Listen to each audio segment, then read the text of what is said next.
रविंद्र भाई आपण जदि फ्री थिबे ताहले टिके स्क्रीनशॉट पार्टिसिपेंट मानकर पठौथिबे रेगुलरली हाँ ठीक है फिर। हर पर्सनाली पठै देले भी चलिबो मते ग्रुप रे न पठे हला हाँ ठीक है।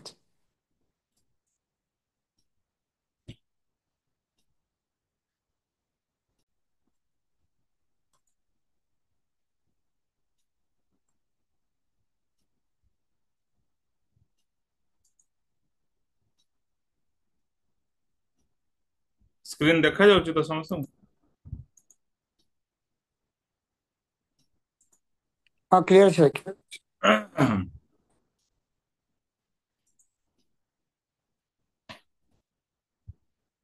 आजिर विषय थिला नामध्यान रे चिंताटा किपरि हो एक्चुअली किछिटा जिंस आम भितर गोटे कन्फ्यूजन रही जेहेतु आम बेसी नाम ध्यान करूना प्रैक्टिस नाही किंबा रेगुलारिटी नाही किंबा आमे अनुप्राणित नुह अभ्यास बहुत दिन हला हेइनी तेणु निजर अभिज्ञता भी कम अच्छी तो से किछिटा जिंस जो आमर परिवेश रु गोटे डाउट थाए निज भितर न करवा जो डाउट थाए सेगुड़ी आगे क्लीयर करदवा तापर मु टोटल सेशन टा गोटे फ्लो रे नेबी बर्तमान ठाकुर कौन कहते सेगुड़ा को आपण मैंने टिके देखि नियंतु सर्टली जहाँफल आप कनफर्म जे यहाँ जहाँ कहु ठाकुर कहते तापर मु कंप्लीटली मोर सेशन टा गोटे फ्लो रे नेबी आउ ब्रेक हबनी नहले मझिरे मझिरे ब्रेक हेले फ्लोटा कटिଯିବ ठीक ଅଛି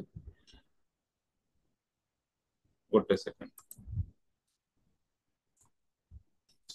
बहु जन यार्निंग उपरे गुरुत्व दे जंजाल उपरे गुरुत्व दे नाम ध्यान को समय नहीं न थाए समय नहीं बोली कहते एठी ठाकुर कहउजंती जे जीवन ପାଇଁ नाम ध्यान दरकार ता बाद दे हुए ना आगे जीवन तापर तो खाइबा जीवन रो काम बाद दे खाइबा दिगरे मन देले जीवन तेष्टे ना तेणु आगे ता ही करबा दरकार जेपरि जीवन ठीक आ मथा मन ठीक रहले अन्न वस्त्र संग्रह करे बेसी बेग पाइबा को हुए विशेष भाव में आम मनीष मान सहित जड़ित घरे बाहर तो मनीष मान कौटी डोमिनेंस रोचे कौटी प्रेसर रोचे कौटी मुंड नुई चलिया पड़ुଛି कौटी निज रेस्पॉन्सिबिलिटी रोचे आगे से जिनसटा को आम ऑटोमेटिकली ढली जाऊ ठीक अच्छे ढली जा किसी असुविधा नहीं ता भीतर जब आम मुंड न खटेबा जे एक्चुअली नाम ध्यान टाक आम करिया पड़ो ताहले हबनी मो कहया कथा नाम ध्यान को आपण आजिकाली जुगरे जे आपण गोटे कंबल पकेबे ता उपरे बसिबे माने व्हाइट चदर पड़िबो व्हाइट धोती पिंधिबे गोटे परिवेश निर्जन रही हाँ एई टाइप रो खोजंतु ना दया करिके मु कहूची खोजंतु नहीं आपण चाहिले आचार्य को जेतले आश्रम जाउचंदी पचारि दियंतु एते व्यस्त जीवन भितरे यदि आपण खोजिबे ताले मनर दुख ए आसीबो जे मो नाम ध्यान टा करि पारुनी नाम ध्यान मो द्वारा होउनी ताले मूलरुटु यदि कटिजिबे ताहले आपण पाइबे कोन ସେଥିପାଇଁ ଅଫିସରେ ଅଛନ୍ତି ଖାଲି ହେଲା କିଛି ସମୟ 10 ମିନିଟ 15 ମିନିଟ 5 ମିନିଟ ଖାଲି ଅଛି ଆପଣ ମନକୁ ସ୍ଥିର କରନ୍ତୁ ନାମ ଧ୍ୟାନ କରନ୍ତୁ ସେଠି ଚେୟାର ଉପରେ ବସିକି ବି ନାମ ଧ୍ୟାନ କରନ୍ତୁ ଯୋଉ ପରିବେଶ ବି ହଉନା କାହିଁକି ଚୁପଚାପ ବସି କରନ୍ତୁ ଆସ୍ତେ ଆସ୍ତେ ଯେତିକି ଭିତରକୁ ସୂକ୍ଷ୍ମ ସ୍ତରକୁ ଯାଇ ହବ ଯାଆନ୍ତୁ ହେଲା ଯଦି କୋଉ ଜାଗାରେ ବାହାରେ ବି ଅଛନ୍ତି ତାହେଲେ ଚୁପଚାପ ବସିକି ନାମ କରନ୍ତୁ ଯଦି ଆଖି ମୁଜି କରିହବ ଭଲ ଠିକ ଅଛି ଚେଷ୍ଟା କରନ୍ତୁ ସେ ପ୍ରକାର ହବା ପାଇଁ ବିଜି ଦୁନିଆରେ ଠାକୁରଙ୍କୁ ଆଡପ୍ଟ କରିବା ପାଇଁ ହେଲେ ଠାକୁରଙ୍କ ନିୟମକୁ ଆଡପ୍ଟ କରିବା ପାଇଁ ହେଲେ ଆପଣଙ୍କୁ ସେଇ ପ୍ରକାର ହେଇକି ଚାଲିବାକୁ ପଡିବ ଆପଣ ଗୋଟେ ସେପାରେଟ ଟାଇମ ଖୋଜିବେ ସବୁଦିନ ମିଳିବନି ଆଉ ସବୁଦିନ ନ ମିଳିଲେ ଆପଣଙ୍କର ଅଭ୍ୟାସ ଟା ଭାଙ୍ଗିଯିବ ଏଟା ବୁଝନ୍ତୁ କଥାଟା ଆପଣଙ୍କ ମନକୁ ଏଇଆ ଭାବି ନେବାକୁ ପଡୁଛି ଯେ ନାଇଁ ମତେ ତ ସମୟ ହଉନି ଏଇଟା ହଉଛି ଗୋଟେ ଏକ୍ସକ୍ୟୁଜ ଏଇଟା ହେଲେ ଆପଣଙ୍କର ଜଞ୍ଜାଳ ବଢିବ ଆପଣଙ୍କୁ ରକ୍ଷା କରିବା ପାଇଁ କେହି ଆସିପାରିବେ ନାହିଁ ନିଜ ଲୋକ କି ଆପଣ ନିଜେ ନିଜକୁ ରକ୍ଷା କରିପାରିବେ ଯଦି ଏଇ ଅନୁରାଗଟା ଠାକୁରଙ୍କ ପ୍ରତି ରହିକରି ଯଦି ଆପଣ ତାକୁ କାର୍ଯ୍ୟରେ ପରିଣତ ନ କରନ୍ତି ଏବଂ ତାକୁ ଅଭ୍ୟାସରେ ଆପଣ ନ ଢାଳନ୍ତି ଯେକୌଣସି ପରିସ୍ଥିତିରେ କରିହବ ବୋଲି ଗୋଟେ ସିଷ୍ଟମାଟିକ ପ୍ଲାନ ନ କରନ୍ତି ତାହେଲେ ହାରିଯିବା ସୁନିଶ୍ଚିତ କେହି ପିଠିରେ ପଡିବେନି ମୁଁ ଆପଣଙ୍କୁ ହାତ ଯୋଡି ଜଣାଉଛି ଆକୁ ଦୋଷ ଦେଲେ ତାକୁ ଦୋଷ ଦେଲେ କିଛି ସିଷ୍ଟମ ସଲ୍ଭ ହବନି ଅଧିକା ମୁଁ କହୁନି ଆପଣ ଏଠୁ ବୁଝିଯିବେ ଜିନିଷଟା କଣ ନାମ ଧ୍ୟାନକୁ ଛାଡିକି ଅନ୍ୟ ଯୋଉ କୌଣସି ଜିନିଷ ବି କରିବେ ସେଗୁଡିକ ଆପଣଙ୍କର କୌଣସି ଚାରିତ୍ରିକ ଉନ୍ନତି ଆଡେ ଗତି କରିବ ନାହିଁ ଆପଣଙ୍କୁ ଫୋର୍ସ କରିବ ନାହିଁ ଆପଣଙ୍କର ନିଜର ପ୍ରବୃତ୍ତିଟାକୁ ବାଡ ପକେଇବା ପାଇଁ ବୁଝନ୍ତୁ କଥା ସେଥିପାଇଁ ନାମ ଧ୍ୟାନ ଉପରେ ଖୁବ ଗୁରୁତ୍ୱ ଦିଆଯାଉଛି ଓକେ ନେକ୍ସଟ ହେଲା କେତେ ଥର କରିବ? ବହୁତ ଜଣଙ୍କର କ୍ୱେଶ୍ଚନ ଥାଏ ଯେ ସକାଳୁ ତ ଆମେ କରିଦେଲୁ, ସନ୍ଧ୍ୟାବେଳେ ଆମେ ସମୟ ପାଉନୁ, ଫେରୁଛୁ ଲେଟ ରେ। ଆଉ ବହୁତ ସମୟରେ ସନ୍ଧ୍ୟାବେଳେ ସମସ୍ତଙ୍କର ହୁଏ ବି ନାହିଁ। ମୋର କହିବା କଥା, ସକାଳେ ଯୋଉ ନାମଧାନ ଟା କରୁଛନ୍ତି, ମେ ବି ଲେଟ୍ ନାଇଟ୍ ରେ ଫେରନ୍ତୁ ପଛେ, ଆପଣ ଯଦି ଇଷ୍ଟବୃତ୍ତି ଲେଟ୍ ହଉଛି ଲେଟ୍ ହଉ, ଏମିତି କିଛି ଅ, ମାନେ କଣ କହିବି, ଜବରଦସ୍ତ ବେପାର କରନ୍ତୁ ନାହିଁ। ସିଷ୍ଟମ ସହିତ ଆଡପ୍ଟ କରାନ୍ତୁ ହେଲା। ଆଗେ ଆଡପ୍ଟିବିଲିଟି ଟା ଶିଖନ୍ତୁ। ଠିକ ଅଛି, ସୂଚୀବାହୀଗ୍ରସ୍ତ ହେଲେ ବହୁତ ହଇରାଣ ହେଇଯିବେ, କେହି ପିଠରେ ପଡିବେ। ଯଦି କୌଣସି ପରିସ୍ଥିତିରେ ବାଧ୍ୟ ହେଇଯାଉଛନ୍ତି ଲେଟ୍ ନାଇଟ୍ ଆସିବା, ଉଠୁଛନ୍ତି ବି ଆପଣ ଲେଟ୍ ରେ, ଠିକ ଅଛି, ଇଷ୍ଟବୃତ୍ତି କରନ୍ତୁ, ନାମ ଧ୍ୟାନ କରନ୍ତୁ ହେଲା। କିଛି କଟିଯିବନି ଜୀବନରେ, ହାରିବା ହବନି।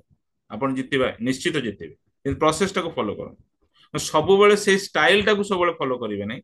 ଯଦି ସମ୍ଭବପର ହଉଛି, ସୁବିଧା ଅଛି, ତାହେଲେ এই ପ୍ରକାର କରିବେନି, ପ୍ରତ୍ୟୁଷରୁ କରିକି କରିବେ। ଯଦି କମ୍ପ୍ଲିକେଟ ସିନାରିଓ ସିଚୁଏସନରେ ଆପଣ ଏଟାକୁ ଗୋଟେ ଏଇଭଳିଆ କରିପାରନ୍ତି। କିନ୍ତୁ ଯୋଉ ଧ୍ୟାନ ଟା କରିବେ ସକାଳେ, କରିନିଅନ୍ତୁ ଆପଣ ଘଣ୍ଟେ ଯଦି ଇଚ୍ଛା ଅଛି, କରିନିଅନ୍ତୁ ଆପଣ ଅଧଘଣ୍ଟେ ଯଦି ସମ୍ଭବ ହଉଛି।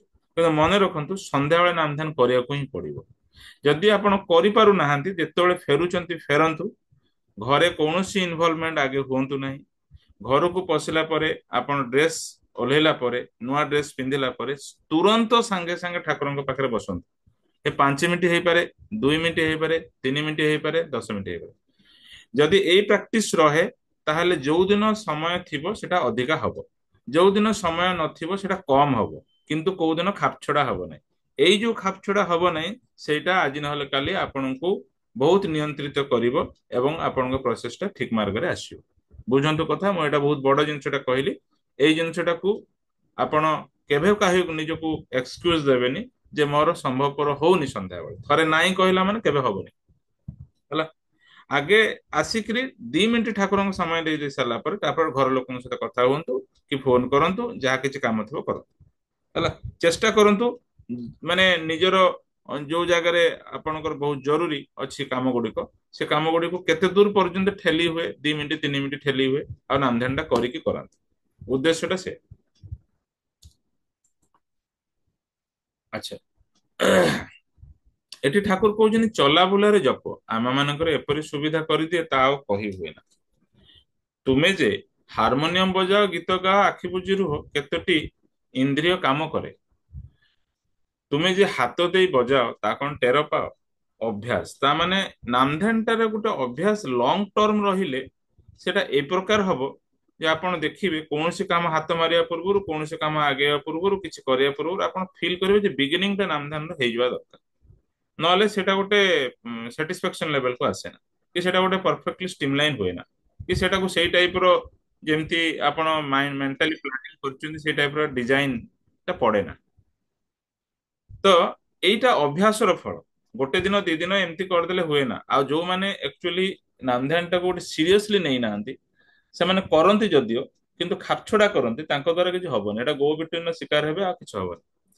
କିନ୍ତୁ ଖାପଛଡା ନ କରିକି ପଛେ କମେଇ ଦିଅନ୍ତୁ ଟିକେ, ଯଦି ଯୋଉ ଦିନ ପ୍ରେସର ଅଛି, କିନ୍ତୁ ପୁରା ଛାଡନ୍ତୁ ନାହିଁ। ଏଇ ଯୋଉମାନେ ପୁରା ଛାଡନ୍ତି ସେମାନଙ୍କର କାଳ ହେଲା ଯେ ସେମାନଙ୍କର ନିଜ ଗୁଣ ହିଁ ହେଲା। ହାଲକା ପଛେ କରନ୍ତୁ, ଅଳ୍ପ କରନ୍ତୁ ଯଦି କମ୍ପ୍ଲିକେଟ ସିନାରିଓରେ, କିନ୍ତୁ ବେଶୀ ଦିନ ସେମିତି ଯଦି କରିବେ ତାହେଲେ ସେଇଟା ଗୋଟେ ଅଭ୍ୟାସ ହେଇଯିବ। ଗୋଟେ ବସିବାର ଗୋଟେ ଅଭ୍ୟାସ ରହେ। ଆମେ ମାନେ ଦେଖୁ, ଯେବେ ନାମଧ୍ୟାନ ଆମେ ପ୍ରଥମରୁ ଘଣ୍ଟେ ଆରମ୍ଭ କରୁଥିଲୁ, 3 ଘଣ୍ଟା ବି କରୁଥିଲୁ, ଜବରଦସ୍ତ ବସିବା ଗୋଟେ ଅଭ୍ୟାସ କରୁଥିଲୁ। ଆପଣ ଦେଖିବେ ବାୟୋଲୋଜିକାଲି ଆପଣ ସୁଟ୍ ହେଇଯିବେ ବସିବା ପାଇଁ ହେଲା। ବହୁତ ଜଣ ବସିବା ସମ୍ଭବପର ହଉନି। ସେଇ ଯୋଉ ଅଭ୍ୟାସଟାକୁ ଆଗେ ନିଜକୁ ତିଆରି କରନ୍ତୁ। ତ ଯଦି ବସିବାର ଅଭ୍ୟାସଟା ନ ହେଲା, ତାହେଲେ ଆପଣ ସମୟ ଥାଇକି ବି କରିବେନି। ବସିବାର ଅଭ୍ୟାସ ଦରକାର। ମନକୁ ଗୋଟେ ଜାଗାରେ ସଂଯୋଗ ଦରକାର, ସେଟାକୁ ଆଗକୁ ମୁଁ କହିବି କେମିତି ସଂଯୋଗ କରିବେ। ସେ ପାର୍ଟଟା ତ ଆଜିର ବିଷୟ, ତାକୁ ମୁଁ କହିବି। ରେସ୍ପନ୍ସିବିଲିଟି ଅଫ ଶ୍ରୀ ଶ୍ରୀ ଠାକୁରଙ୍କର ନିଅନ୍ତୁ, ରେସ୍ପନ୍ସିବିଲିଟି ଠାକୁରଙ୍କର ନିଅନ୍ତୁ, ନାମଧ୍ୟାନ ଭଲ ହବ। ତା କାରଣ ହେଲେ ଠାକୁର ଏଠି କଣ କହୁଛନ୍ତି ଦେଖନ୍ତୁ। ଠାକୁର କହୁଛନ୍ତି ନାମଧ୍ୟାନ ଅନୁଭୂତି ଇତ୍ୟାଦି ଅଗ୍ରଗତି ସୀମିତ ହେଇଯାଏ। ଆଚ୍ଛା, କିନ୍ତୁ ନାମ ଧ୍ୟାନ ଓ କାର୍ଯ୍ୟ କର୍ମ ଯୋଉମାନେ ନିୟମିତ ଭାବରେ କରିଯାଆନ୍ତି, ସେମାନଙ୍କର ଆତ୍ମ ନିୟନ୍ତ୍ରଣ ପକ୍ଷେ ସୁବିଧା ହୁଏ। ସଂଘାତ ଭିତରେ ନ ପଡିଲେ ନିଜ ଦୋଷ ଦୁର୍ବଳତା ଗୁଡା ଧରା ପଡେ ନାହିଁ, କର୍ମକ୍ଷେତ୍ରରେ ବାସ୍ତବ। ଠିକ ଅଛି।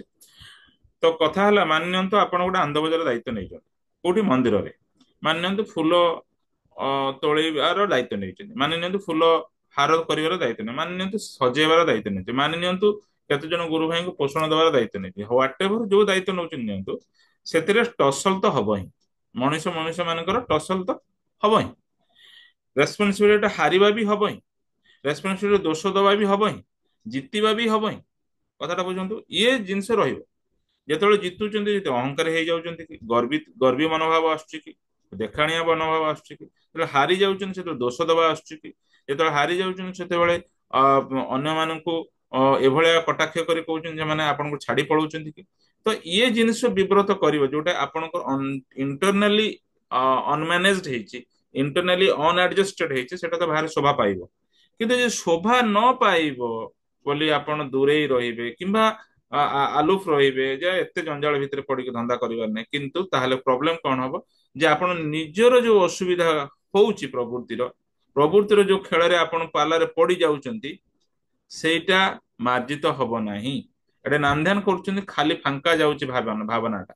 ଆପଣ ଯଦି କାର୍ଯ୍ୟରେ ରତ ଥିବେ ତାହେଲେ କିଛି ନା କିଛି ଟସଲ, କିଛି ନା କିଛି ପ୍ରୋବ୍ଲେମ, କିଛି ନା କିଛି ଇସ୍ୟୁସ୍ ଆସିବ। ସେଗୁଡିକ ନାମଧ୍ୟାନ ଭାବିବେ, ଠାକୁର କିପରି କହିଛନ୍ତି ଚିନ୍ତା କରିବେ ଏବଂ ଆପଣ ତା ସହିତ ମ୍ୟାଚ୍ କରିବେ। ମ୍ୟାଚ୍ କରି ଦେଖିବେ ଯେ ଆପଣଙ୍କର ଏଇ ଗୋଟେ ପ୍ରବୃତ୍ତି ଚିଡଚିଡାପଣ କି ଲୋଭପଣ କିମ୍ବା ଆପଣଙ୍କର ଗୋଟେ କଣ କହିବି ଅସ୍ୱସ୍ତିପଣ, ସେଇଟା ଆପଣଙ୍କୁ ହଇରାଣ କରୁଛି। ତ କିପରି ଭାବରେ ତାକୁ ଠିକ କରିବେ, ଠାକୁରଙ୍କର କୁହା କଣ ଅଛି ତାକୁ ଷ୍ଟ୍ରିମଲାଇନ କରିକି ଭାବିବେ ଏବଂ ସେଟା ତ ଆଗକୁ ବିଷୟ ଅଛି ମୁଁ ବୁଝେଇବି। ତ ଏଠି ବିଷୟଟି ହେଲା ଯେ କାମରେ ମନ ଦେବାକୁ ପଡିବ, ଠାକୁରଙ୍କ କାମରେ ମନ ଦେବାକୁ ପଡିବ। ମନ ଦେଲେ କଣ ହବ, ସେଠି ଚ୍ୟାଲେଞ୍ଜ ଆସିବ, ସେ ଚ୍ୟାଲେଞ୍ଜଟା ହିଁ ଆପଣଙ୍କ ନାମ ଧ୍ୟାନରେ ଭାବିବାର ବିଷୟ। ଠିକ ଅଛି।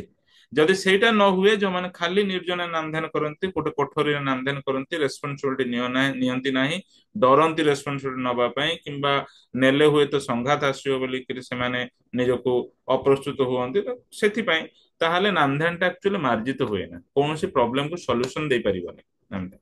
ସେ ଗୋଟେ ଅଲଗା ଥଟରେ ଭାବୁଥିବେ, ଚାଲିଥିବ, ବସିବା ହଉଥିବ, ଏ ଗୋଟେ ଟ୍ରାଡିସନାଲ ପ୍ରୋସେସ। ସେ କେତେ ଅମାର୍ଜିତ ସ୍ତରକୁ ଯିବନି କେହି ଜାଣନ୍ତିନି। ଠିକ ଅଛି।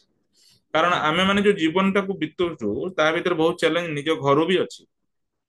ବାହାର କଥା ଛାଡନ୍ତୁ, ଘରୁ ବି ବହୁତ ଚ୍ୟାଲେଞ୍ଜ ଅଛି। ନିଜ ୟାର୍ନିଂ ଲାଇଫ, ନିଜର ବ୍ୟକ୍ତିଗତ ଜୀବନରେ ବି ବହୁତ ଚ୍ୟାଲେଞ୍ଜ ଅଛି। ତାହେଲେ ସେଇ ଚ୍ୟାଲେଞ୍ଜ ଗୁଡାକୁ ହ୍ୟାଣ୍ଡେଲ କଲା ବେଳକୁ ସେ ଆମେ ଯଦି ବାହ୍ୟ ଦୁନିଆରେ ସେଗୁଡିକ ରେସ୍ପନ୍ସିବିଲିଟି ନେଇକି ହ୍ୟାଣ୍ଡେଲ କରିପାରିନୁ ନାମ ଧ୍ୟାନ ସହିତ ମିଶେଇକିରି, ତାହେଲେ ଅନ୍ତର୍ଜଗତରେ ଆମେ ଯୋଉ ଘରେ ରହୁଛୁ, ହଁ, ଘରୋଇ ପରିବେଶରେ ବି ସେଇ ପ୍ରକାର ହବ। ହେଲା, ମଣିଷ ଅଲଗା କେହି ନୁହଁ, ସମସ୍ତଙ୍କର ସେଇ ଷଡ଼ ରିପୁ ରହିଛି। ଘର ଲୋକଙ୍କର ବି ଅଛି, ବାହାର ଲୋକଙ୍କର ଅଛି। ଘର ଲୋକଙ୍କ କ୍ଷେତ୍ରରେ ଚୁପ୍ ରହିବାକୁ ପଡେ ଯେହେତୁ ବାହାରେ ଲାଜ ଅଛି। ବାହାର ଲୋକଙ୍କ କ୍ଷେତ୍ରରେ ଆମେ କହିପାରୁ ଯେହେତୁ ସେମାନେ ଆମର ଇଫେକ୍ଟ ନାହିଁ। ହଁ, ଗୋଟେ ଲୋକ ପଳେଇଲା ପଳେଇଲା, ଆମର ଯାଏ ଆସେ କଣ। କିନ୍ତୁ ଘର ଲୋକଙ୍କୁ ସେଟା କରିପାରୁନି, କିନ୍ତୁ ସେଥିପାଇଁ ଚୁପ୍ ରହୁ କହିପାରୁନି, କିନ୍ତୁ ସେଟା ତ ରହେ ନା। ତ ସେଥିପାଇଁ ମଣିଷକୁ ଡିଲ୍ କରିବାକୁ ହେଲେ ନାମଧ୍ୟାନ ଗୋଟେ ସାଇଡ୍ ରହିବ, କର୍ମ ଗୋଟେ ସାଇଡ୍ ରହିବ। ପ୍ରୋବ୍ଲେମ ଆସିବ, ପ୍ରୋବ୍ଲେମଟା ନାମଧ୍ୟାନ ଭାବିବାକୁ ହବ, ସଲ୍ଭ କରିବାକୁ ପଡିବ। ଏଇଟା ହଉଛି ଠାକୁରଙ୍କର ଡିଜାଇନ। ଏଇ ଡିଜାଇନକୁ ଅନ୍ୟ କୌଣସି ପ୍ରକାର କଲେ ତାର ରେଜଲ୍ଟ ଆପଣ ପାଇବେ। ନେସେସାରୀ ରିକ୍ୱାରମେଣ୍ଟ ଅଫ ନାମଧ୍ୟାନ, କଣ ଦରକାର ତା ପାଇଁ? ଏ ଦରକାର ନାହିଁ ଏଟା। ଆଚ୍ଛା,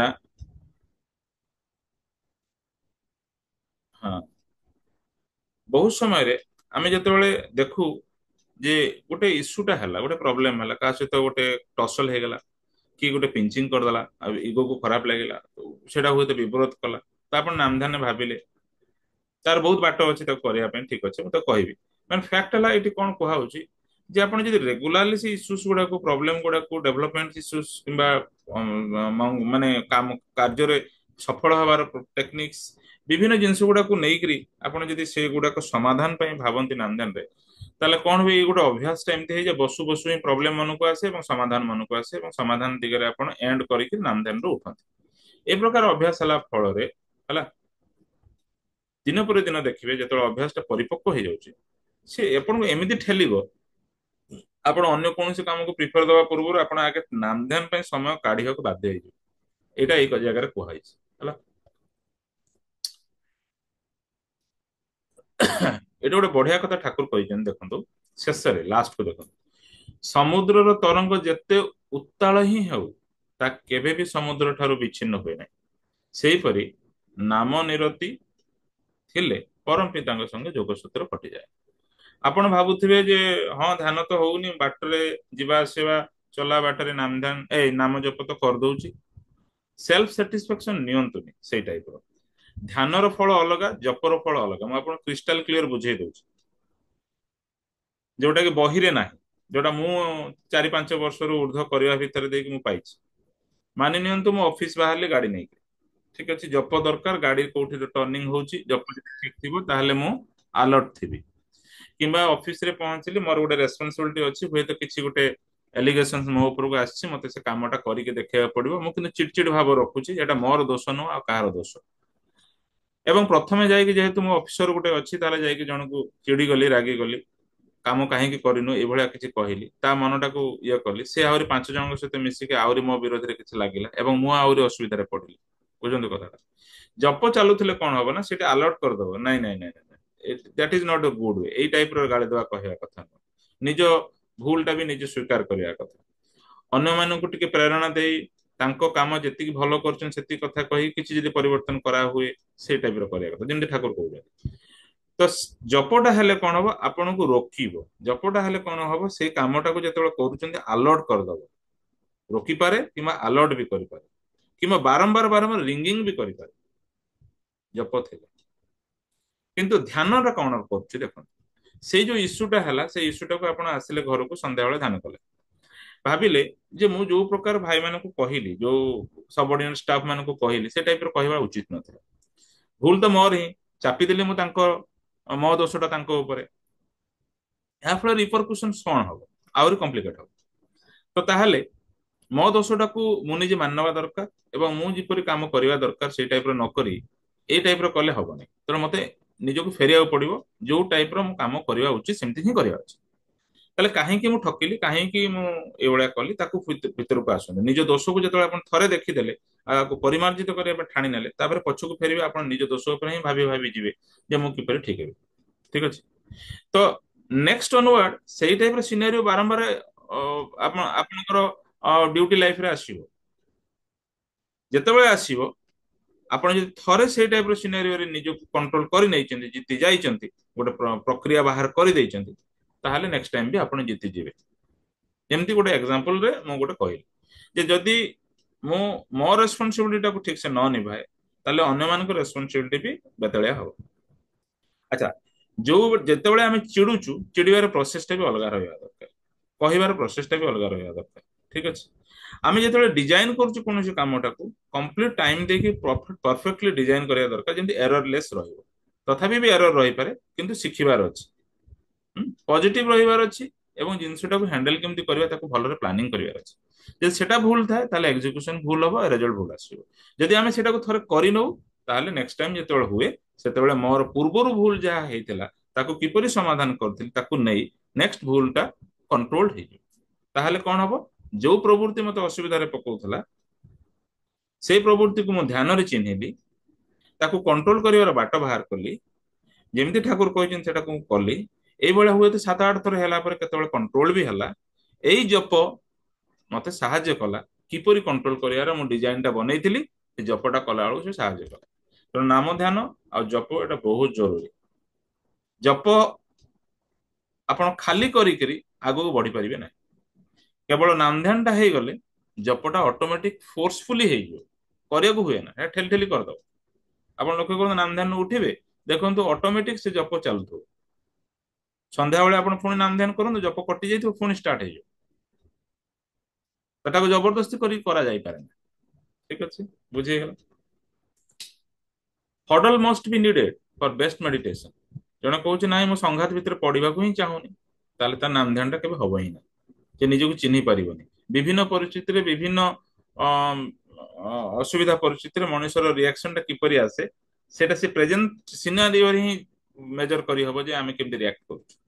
ଆମେ ହୁଏତ ଗୋଟେ ଭାଷଣ ଦେଇପାରୁ ଯେ ହଁ ମୁଁ ବହୁତ ଚେଞ୍ଜ ହେଇଯାଇଛି, କିନ୍ତୁ ତାକୁ ଯଦି ସେଇ ଟାଇପର ଏନଭାୟରମେଣ୍ଟ ଗୋଟେ ପକେଇ ଦିଆଯାଏ, ତାହେଲେ ସେ କେତେ ଚେଞ୍ଜ ହେଇଛି ନିଜକୁ ପଢିପାରେ। ବୁଝିପାରିଲେ? ସେଥିପାଇଁ ଠାକୁର କହୁଛନ୍ତି ହଡଲ୍ସ ଦରକାର। ହଡଲ୍ସଟା ଜଣେଇ ଦିଏ ଯେ ଆମର ପ୍ରିପାରେସନଟା କେତେ ଦୂର ଅମାର୍ଜିତ। ହଡଲ୍ସଟା ଜଣେଇ ଦିଏ ଯେ ଆମର ପ୍ରିପାରେସନଟା କେତେ ଦୂର ଅମାର୍ଜିତ, ଆଉ ଆମେ ଧ୍ୟାନକୁ ନେଇକରି କେତେ ମାନେ କଣ କହିବି, ମାନେ ଇନକରେକ୍ଟ। ଠିକ ଅଛି। ଯଦି ଧ୍ୟାନ ହଉଛି ତାହେଲେ ବହୁତ ଭୁଲ ହଉଛି, ବାରମ୍ବାର ଭୁଲ ହଉଛି, ତାହେଲେ ଧ୍ୟାନଟା କିଛି ଫଳ ଆସୁନି, ମାନେ ଧ୍ୟାନଟା ହିଁ ଇନକରେକ୍ଟ ଅଛି, କରେକ୍ଟ ପ୍ରୋସେସରେ କରାହବ। ଠିକ ଅଛି। ସେଥିପାଇଁ ଠାକୁର ଏଠି ତଳେ କୁହାହଉଛି ବାଧାକୁ ଅତିକ୍ରମ ବା ଅନୁକୂଳ କରିବାକୁ ଯାଇ ହିଁ ଶକ୍ତିର ଜାଗ୍ରତ ହୁଏ। ଆପଣ ଗୋଟେ ବାଧାଟା ଆସିଲେ, ଆପଣ ଆଗ୍ରହଟା ଅଛି, ତାହେଲେ ଆପଣ କଣ କରିବେ? ନିଶ୍ଚିତ ଭାବରେ ବାଧାକୁ ଅତିକ୍ରମ କରିବାକୁ ଚେଷ୍ଟା କରିବେ। ଶକ୍ତି ହିଁ ସେତେବେଳେ ଜୋଟେଇବେ ଆପଣ। ତା ଦ୍ୱାରା ହିଁ ଜୀବନ ଚାଲୁ ରହେ। କୌଣସି ଗତି ସ୍ପନ୍ଦନ ବା ସାଡା କୌଣସି ବାଧା ନଥିଲେ ମଣିଷ ନିଥର ହେଇଯିବ। ଚ୍ୟାଲେଞ୍ଜ ନାହିଁ ତାର, ତ କଣଟା ସେ କରିବ? ସେ ହସ ଖୁସି ମଜା ଭାବୁଥିବ ସବୁ ଧ୍ୟାନରେ। ତେଣୁ ମୁଁ ବୁଝେ ନା ଲୋକାଳୟ ଆଉ କାମଧନ୍ଦା ଛାଡି ନିର୍ଜନରେ କେବଳ ଧ୍ୟାନ ନେଇ ରହିଲେ ମଣିଷ ସାଧନା କ୍ଷେତ୍ରରେ ଆଗେଇ ପାରେ। ଆପଣ ବହୁତ ସମୟରେ ଦେଖିବେ ଆଶ୍ରମରେ ହଉ କିମ୍ବା ବହୁତ ଜଣ ଅଛନ୍ତି ରୀତିକ କର୍ମୀ, ସେମାନେ ପ୍ରବଳ ଧ୍ୟାନ କରନ୍ତି କୁଆଡେ ମୁଁ ଶୁଣେ। କିନ୍ତୁ ମତେ ଟିକେ ଫିଲ୍ ହୁଏ ଯେ ସେମାନେ ମୁଁ ଏଇଟା କରିବିନି, ମୁଁ ଏଇ ଟାଇପର ଚାଲିବି, ମତେ ଏମିତି ସୁଟ୍ କରେ, ମତେ ଏଇ ଟାଇପର ତାଙ୍କର ମନରେ ଏତେ ବସା ବାନ୍ଧି ଗୋଟେ କମ୍ଫର୍ଟ ଜୋନରେ ରହିବାର। କିନ୍ତୁ ତାକୁ ଯେତେବେଳେ ଡିସକମ୍ଫର୍ଟ ଜୋନକୁ ଦିଆଯାଏ ସେମାନେ ମାନେ ସେ ଜାଗାକୁ ଯିବାକୁ ହିଁ ଡର। ଏଇଟା କେବେ ସମ୍ଭବ ନୁହେଁ। ନାମ ଧ୍ୟାନ ହଉଥିଲେ ଏଇଟା କେବେ ସମ୍ଭବ ହବ। କାରଣ ଠାକୁରଙ୍କ କାମ ମାନେ କୋଉଟା ଠାକୁରଙ୍କ କାମ ନୁହେଁ ଆପଣ ଜୀବନରେ କହିପାରିବେ? ଏଇଟା ବୁଝି ରଖୁଛନ୍ତି। ଯଦି ଆଚାର୍ଯ୍ୟଙ୍କ ପାଖରେ କେବେ କାମ କରିବାର ସୁଯୋଗ ପାଆନ୍ତି କିମ୍ବା ସୁଯୋଗ ନ ପାଇଲେ ବି ଆଚାର୍ଯ୍ୟଙ୍କ ପାଖରେ ଘଣ୍ଟା ଘଣ୍ଟା ଆପଣ ବସନ୍ତୁ, ଆପଣ ନିଜେ ଜାଣିପାରିବେ ଯେ ମୁଁ ସେଇ ଜାଗାରେ ଥିଲେ କୋଉ ଟାଇପର ମତେ ଚାଲିବାକୁ ହେଇଥାନ୍ତା। ତାହେଲେ ଆପଣ ବିଚାର ବି କରିପାରିବେ ଯେ କୋଉ କାମ ଯେ ଆପଣ ସୁଟ୍ କରିବ ସେମିତି କିଛି ନାହିଁ। ଆପଣଙ୍କୁ ସୁଟ୍ ନ କରୁଥିବା କାମ ବହୁତ ଆସିବ, ଆପଣଙ୍କୁ ସୁଟ୍ କରେଇ ନେବାକୁ ହବ। ଆଉ ଯଦି ପ୍ରବଳ ମାତ୍ରାରେ ନାମ ଧ୍ୟାନ ନ ହୁଏ ତାହେଲେ ହାରିଯିବାଟା ଥୟ।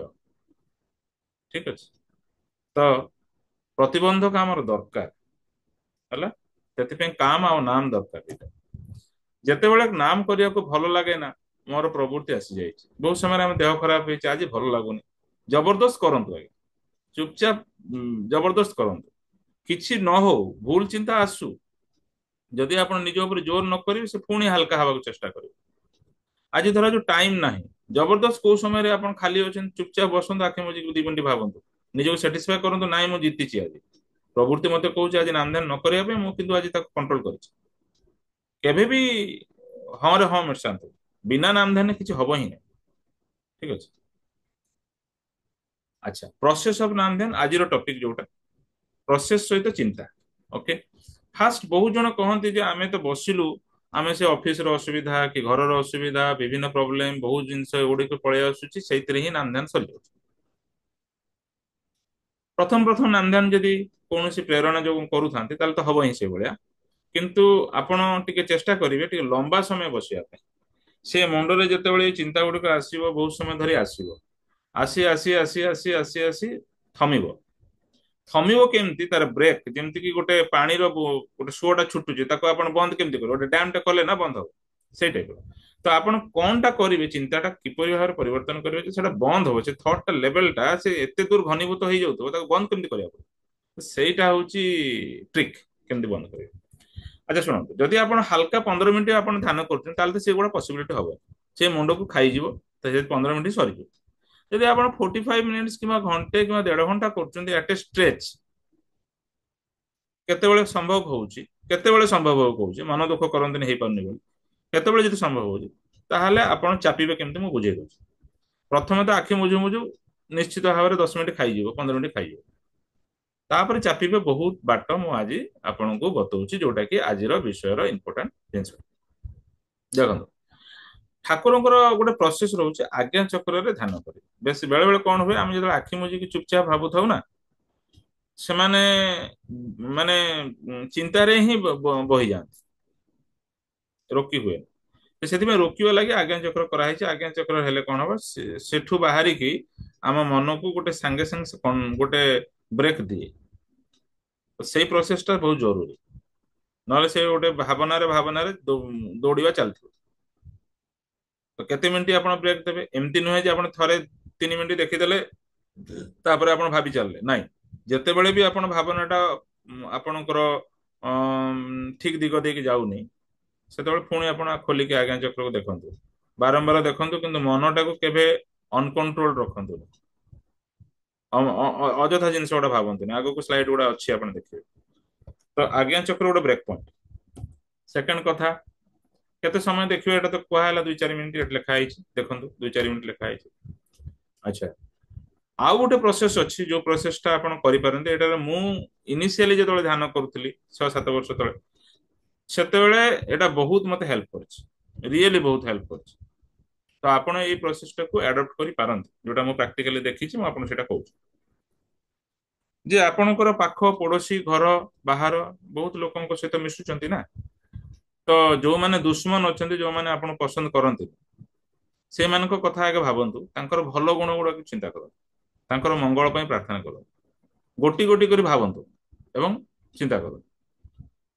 ଆପଣ ଦେଖିବେ ନେକ୍ସଟ ଟାଇମ ଯେତେବେଳେ ତାଙ୍କ ସହିତ ମିଟିଂ ହବ, ନେକ୍ସଟ ଟାଇମ ଯେତେବେଳେ ଭେଟଘାଟ ହେବେ, ଦେଖିବେ ଆପଣଙ୍କର ଆକ୍ରୋଶ ସେତେ କମି ଯାଇଥିବ। ଆପଣଙ୍କର ବି କମି ଯାଇଥିଲେ, ସେପଟେ ବି ତାଙ୍କର ବି କମି ଯାଇଥିବ। ଏଟା ଗୋଟେ କିପରି ଜିନିଷ ମୁଁ ଜାଣିନି, ଗୋଟେ ମାନେ କନେକ୍ସନ ରହେ। ଆପଣଙ୍କର ଯଦି ଅନ୍ୟ ପ୍ରତି ଗୋଟେ ଖରାପ ଭାବନା ନାହିଁ, ତା ଭିତରେ ବି ଖରାପ ଭାବନା ଆସୁଥିଲେ ବି ସେଟା ଦବିଯାଏ, ବନ୍ଦ ହେଇଯିବ, କେବେ ନା କେବେ ବନ୍ଦ ହେଇଯିବ। କାରଣ ଆପଣଙ୍କ ରିଆକ୍ସନ ଟା ସେମିତି ହିଁ ନାହିଁ, ଯେତେବେଳେ ସେ ଅଟୋମେଟିକ ଚେଞ୍ଜ ହବ। ଏଟା ବହୁତାଂଶରେ ମୁଁ ଦେଖିଛି ହୁଏ। ତ ଆପଣଙ୍କ ନାମଧାନ ଯଦି ତା ପ୍ରତି ସେ କୁଭାବଟା ନାହିଁ, ଖରାପ ଭାବଟା ନାହିଁ, ଚିନ୍ତାଟା ସେଇଭଳିଆ ପରିମାର୍ଜିତ ହେଇଗଲା, ମଙ୍ଗଳ ଦେଖିବାରେ, ଭାବିବାରେ, ତାର ଭଲ ଜିନିଷ ଚିନ୍ତା କରିବାରେ, ଯୋଉଟା ଆମେ ସତ୍ୟାନୁଷ୍ଠାନ ଲେଖା ହେଇଛି, ତାହେଲେ କଣ ହବ? ଆପଣଙ୍କର ମ୍ୟାକ୍ସିମମ୍ ଶତ୍ରୁ ହିଁ ରହିବେନି, ଆପଣଙ୍କ ନେଗେଟିଭ ଭାବିବା ଲୋକ ହିଁ କମିଯିବେ। ତ ଆପଣଙ୍କର ଏନଭାୟରମେଣ୍ଟ ଟା ପ୍ୟୁରିଫାଇଡ ହେଇଯିବ। ତ ଯେତେ ସମୟ ଆପଣ ଏଗୁଡା ଚିନ୍ତା କଲେ, ସେତେ ସମୟ ଆପଣ ଖରାପ ଚିନ୍ତା କିଛି କରୁନାହାନ୍ତି, ମଙ୍ଗଳ ଚିନ୍ତା କରୁଛନ୍ତି, ଭଲ ଗୁଣ ଗୁଡିକ ଦେଖିବାର ଚିନ୍ତା କରୁଛନ୍ତି। ଆ ଫଳରେ କଣ ହବ? ଗୋଟେ ଅଭ୍ୟାସ କ୍ରିଏଟ ହବ ନା। ଯେତେବେଳେ ବି ଆପଣ କାହା ସହିତ ଟସଲ ହବ, କେତେବେଳେ ଝଗଡା ହବ, କେତେବେଳେ ପିଞ୍ଚିଂ କିଏ ମାରିଲା, ତାହେଲେ ଆପଣ ହଠାତ୍ କାହାର ଗୋଟେ ଦୋଷ ଦେଖିଦବା କି ଦୋଷ କଥା ହବା, କିଏ କାହାକୁ ଗୋଟେ ଦୋଷ କଥା ହେଲା, ଆପଣଙ୍କୁ ଖରାପ ଲାଗିବ। ଏଇଟା ମୁଁ ମୋ ଜୀବନରେ ମୁଁ କରିକି ଦେଖିଛି ବୋଲି ଆପଣଙ୍କୁ କହୁଛି। ପ୍ରାକ୍ଟିକାଲ ଏକ୍ସାମ୍ପଲ ମୁଁ ଆପଣଙ୍କୁ ଦେଲି। ଏଟା ହଉଛି ଗୋଟେ ସୂତ୍ର ଆପଣଙ୍କୁ ଧରି ଦଉଛି। ମୋ ସାମ୍ନାରେ କିଏ ଦୋଷ ଦେଖିଲା କି ଦୋଷ କଥା ହେଲା, ଭାରି ଅନକମ୍ଫର୍ଟେବୁଲ ଲାଗେ। ଆଉ ଯଦି ମୁଁ ବି କେତେବେଳେ କହି ଦଉଛି, ସେତେବେଳେ ମୋର ଆଲର୍ଟନେସ୍ ଆସିଯାଏ। ଗୋଟେ ଦିପଦ କହିବା ପରେ ବି ମୁଁ ଚେଞ୍ଜ ହେଇଯାଏ, ନାଇଁ ଆଉ କହିବାଟା ଭଲ ନୁହଁ। ଠିକ ଅଛି। ତ ଏଇଟା ଗୋଟେ ଜିନିଷ ଆପଣଙ୍କୁ ବାନ୍ଧିକି ରଖିବ ବେଶୀ ସମୟ ଧ୍ୟାନରେ। ଏଇ ପ୍ରୋସେସଟାକୁ ପୂଜ୍ୟପାଦ ବଡ଼ଦା କହୁଛନ୍ତି, ଆପଣ ଆଡପ୍ଟ କରିପାରନ୍ତି। ଆଚ୍ଛା, ନାମ କରିବା ରୀତି କଣ? ଇଷ୍ଟଙ୍କର ଚଳନ, ଚରିତ୍ର, ଚାହିଦା ନିଜ ଠାରେ ପ୍ରତିଫଳିତ ହୋଇ ଉଠିବା ଦରକାର। ଆକ୍ଚୁଆଲି ଆପଣ ଆଚାର୍ଯ୍ୟଙ୍କ କଥା ସିଧା ଭାବନ୍ତୁ, ଆଉ କିଛି ଭାବିବା ଦରକାର ନାହିଁ। ଆଚାର୍ଯ୍ୟଙ୍କ ଡେଲି ରୁଟିନ ଲାଇଫଟାକୁ ଚିନ୍ତା କରନ୍ତୁ। ଯଦି ଆପଣ ଆଚାର୍ଯ୍ୟଙ୍କ ପାଖରେ ବସିଛନ୍ତି କି ଆଶ୍ରମରେ ଯାଇଛନ୍ତି, ଯେ ଏଇ ରୁଟିନ ଲାଇଫଟାକୁ ଆପଣ ନିଜ ଲାଇଫ ସହିତ ମିଶେଇକି ଦେଖନ୍ତୁ, ଏବଂ ତାଙ୍କ କାମରେ ସେ କେତେ ପରଫେକ୍ଟ ରହୁଛନ୍ତି, ଆପଣଙ୍କ କାମରେ କାହିଁକି ଇମ୍ପରଫେକ୍ଟ ରହୁଛି, ତା କାରଣ ଗୁଡାକ ଭାବନ୍ତୁ। ତାଙ୍କ ଚଳନ, ତାଙ୍କର ଚରିତ୍ର, ଆଉ ତାଙ୍କର ଡିମାଣ୍ଡ ଲାଇଫରେ ଠାକୁରଙ୍କୁ ନେଇକି କଣ କରୁଛନ୍ତି, ସେଇ ଜିନିଷଟାକୁ ଆପଣ ନିଜ ଉପରେ ପକାନ୍ତୁ। ଏଟା ହଉଛି ଥାର୍ଡ ଷ୍ଟେପ। ଏଇ ଜିନିଷ ଯଦି ଆପଣ କରିବେ, ଜବରଦସ୍ତ ଆପଣ ଆଶ୍ରମର ଚିନ୍ତା ନେବେ, ଆଚାର୍ଯ୍ୟଙ୍କ ଚିନ୍ତା ନେବେ, ତାହେଲେ ତ ଅଟୋମେଟିକ ସେଥିରେ ହିଁ ଚିନ୍ତାଟା ମାନେ କଣ ଚ୍ୟାନେଲାଇଜ ହେଇଗଲା। ଠିକ ଅଛି ନା? ତାପରେ ବହୁତ ସମୟ ଧରିକି କୋଉ କୋଉ ଜିନିଷ ଗୁଡିକ ଆପଣଙ୍କୁ ଭଲ ଲାଗେ, ମେ ବି ଆପଣଙ୍କର ଆଚାର୍ଯ୍ୟଙ୍କୁ କୋଉ ଜିନିଷଟା ଭଲ ଲାଗେ, ସେଟା ଆପଣ ଭାବନ୍ତୁ। ତ ଅଟୋମେଟିକ ଯେତେବେଳେ ଗୋଟେ ଆଫେକ୍ସନେଟ ଜିନିଷଟା ଆପଣ ଭାବିଦେଲେ ନା, ସେଇ ଜାଗାରେ ଆପଣ ଆଗେଇ ଯିବେ। ଯେତେ ବି ଆପଣ ଖରାପ ସିଚୁଏସନ ଥାଉ, ଆପଣ ଜବରଦସ୍ତ ଏଇ ଚିନ୍ତାଟା ଆଣିବାକୁ ଚେଷ୍ଟା କରନ୍ତୁ, ଏଇ ଟାଇପର ନବାକୁ ଚିନ୍ତା କରନ୍ତୁ। ହେଲେ ଲମ୍ବା ସମୟ ପରେ ଏଟା ବଦଳିବ, ସାଙ୍ଗେ ସାଙ୍ଗେ ହବ ନାହିଁ। ହେଲା? ଇଷ୍ଟଙ୍କ ଠାରେ ଆନତ ରହିବା ଦରକାର, ଚରିତ୍ର ଶ୍ରେଷ୍ଠଙ୍କ ଭାବ କୋଟି ହେବା ଦରକାର। ଆକ୍ଚୁଆଲି ଆପଣଙ୍କର ଧ୍ୟାନର ମୂଳ ଉଦ୍ଦେଶ୍ୟଟାକୁ ବୁଝନ୍ତୁ। ମୂଳ ଉଦ୍ଦେଶ୍ୟ ହେଲା ନିଜର ଚରିତ୍ର, ଯୋଉ ଜିନିଷ ଗୁଡିକ ଠାକୁରଙ୍କ ବାଧା ସୃଷ୍ଟି କରୁଛି, ଯୋଉ ଚରିତ୍ର ଗୁଡିକ ମାନେ ସାମାଜିକ ସ୍ତରରେ ଅମାର୍ଜିତ, ଯୋଉ ଚରିତ୍ର ଗୁଡିକ ଆକ୍ଚୁଆଲି ଆପଣଙ୍କୁ ଖରାପ ଲାଗୁଛି, ସେଇ ଚରିତ୍ର ଗୁଡାକୁ ଆଗେ ଫାଷ୍ଟ ମାନେ ଇମ୍ପୋର୍ଟାଣ୍ଟ ଷ୍ଟ୍ରେସ୍ ଦିଅନ୍ତୁ, ଏମ୍ଫାସାଇଜ ଦିଅନ୍ତୁ। ଏବଂ ସେଇଗୁଡ଼ିକୁ ହିଁ ଆସ୍ତେ ଆସ୍ତେ ଆସ୍ତେ ଆସ୍ତେ ଠାକୁରଙ୍କର ବହୁତ ବହି ପଢିବା ଦରକାର, ନହେଲେ ଜାଣିପାରିବେନି। ଯେ ଧର ଲୋଭ ଅଛି, ଲୋଭଟାକୁ କେମିତି ପରିମାର୍ଜିତ କରିବେ, ଏ ରାଗ ଅଛି, ଠାକୁର କେମିତି କହୁଛନ୍ତି ପରିମାର୍ଜିତ କରିବେ, ସ୍ତ୍ରୀ ସହିତ ଟସଲ ହଉଛି, ସ୍ୱାମୀ ସ୍ତ୍ରୀ ଭିତରେ କେମିତି ଚଳିବା ଠାକୁର କହିଛନ୍ତି। ବାହ୍ୟ କାମ ଗୁଡିକ ନେଲା ବେଳକୁ ଆପଣ ସବୁ ସମସ୍ତଙ୍କୁ ମିଶେଇକି ଚାଲି ପାରୁନାହାନ୍ତି, ସେଠି କେମିତି ହେବେ? ସବୁବେଳେ ସଚୋଟଗିରି ଦେଖାଉଛନ୍ତି, ତା ଫଳରେ ବହୁତ ଟସଲ ହଉଛି। ସଚୋଟଗିରିଟା ଆକ୍ଚୁଆଲି ଠିକ ଠାକୁରଙ୍କ ହିସାବରେ ନା, ତାକୁ କିପରି ଭାବରେ ନ କରାଯାଇପାରେ?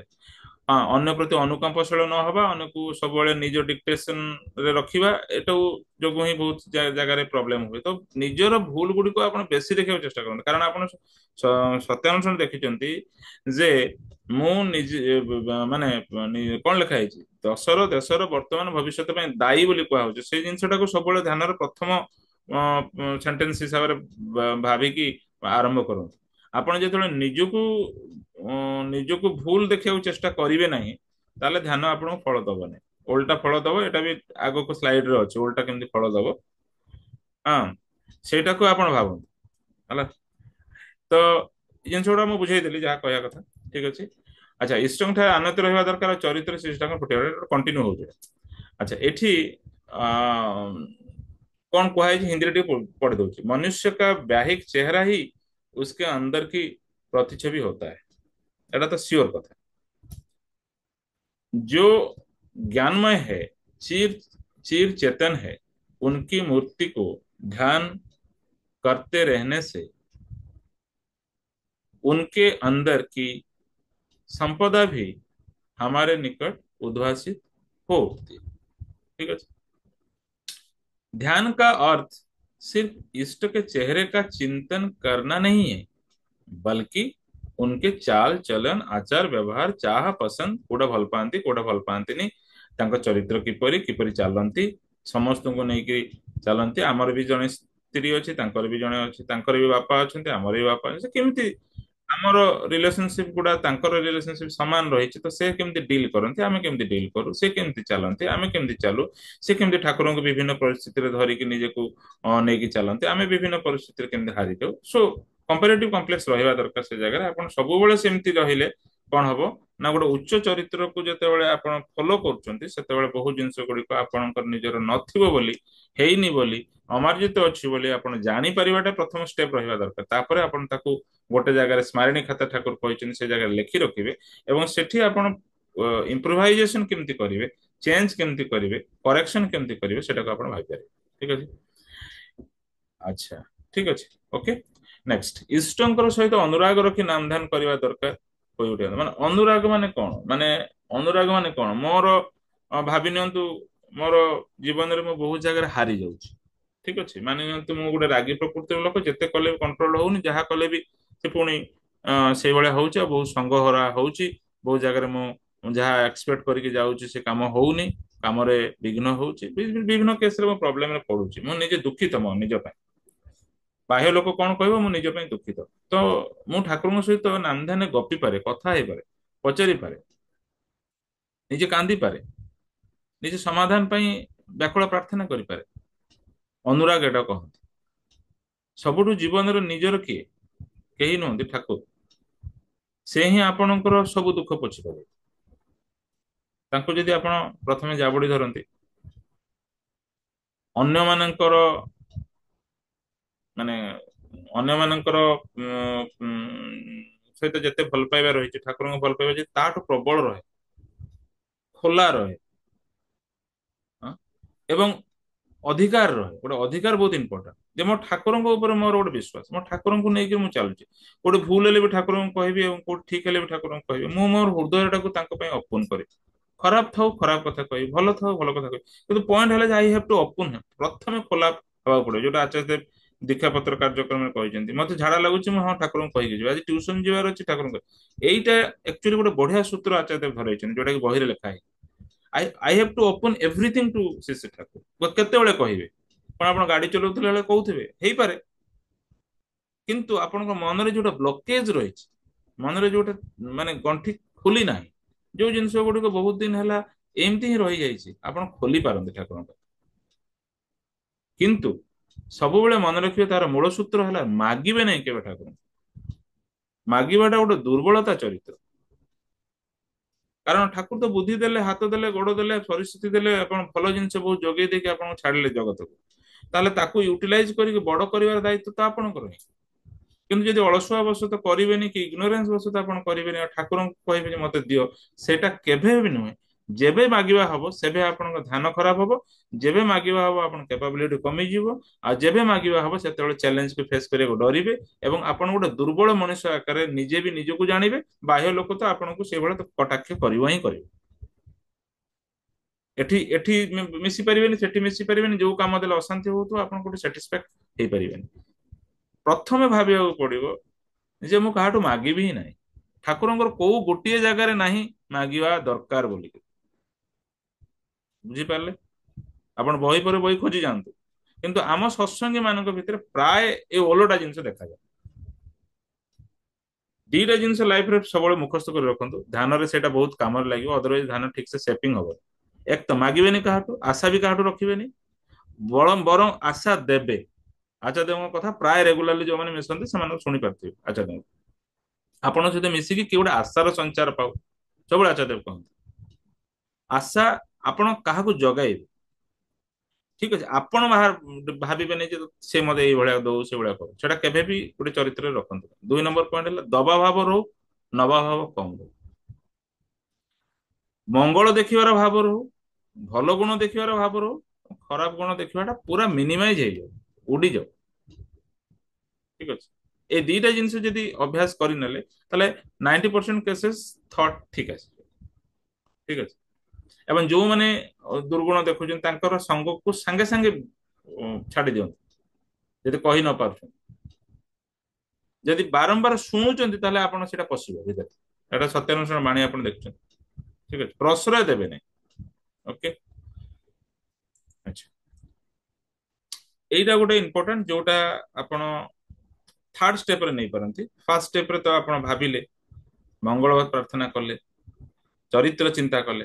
ଥାର୍ଡ ଷ୍ଟେପଟା ହଉଛି ଆପଣଙ୍କ ଧ୍ୟାନଟାକୁ କେମିତି କର୍ମ କ୍ଷେତ୍ରରେ ୟୁଟିଲାଇଜ କରିବେ, ପ୍ରାକ୍ଟିକାଲି କେମିତି ତାକୁ ୟୁଟିଲାଇଜ କରିବେ। ଯୋଉ ବି ଚ୍ୟାଲେଞ୍ଜ ଅଛି ଆପଣଙ୍କ ଅଫିସରେ କି ବିଜନେସରେ, ଯୋଉ ବି ଚ୍ୟାଲେଞ୍ଜ ଅଛି ଘରେ, ଯୋଉଟା ବି ଚ୍ୟାଲେଞ୍ଜ ଆପଣ ଫିଲ୍ କରୁଛନ୍ତି ମନ୍ଦିରରେ, ଯୋଉଟା ବି ଚ୍ୟାଲେଞ୍ଜ ଫିଲ୍ କରୁଛନ୍ତି ଆପଣଙ୍କର ପୋଷଣରେ, ନର୍ଚର ଦେବା ଯୋଉଟା ଆପଣଙ୍କର ଡିପି ୱାର୍କ କୁହାଯାଉଛି, ଯୋଉଠି ପ୍ରକାର ବି କାମ ହଉ ସେ କାମକୁ ଠାକୁରଙ୍କ ସହିତ କନେକ୍ଟ କରାଯାଇପାରେ। କୌଣସି କାମ ଠାକୁରଙ୍କ ସହିତ କନେକ୍ଟ ହବନି, ଏଟା ହେଇପାରିବ।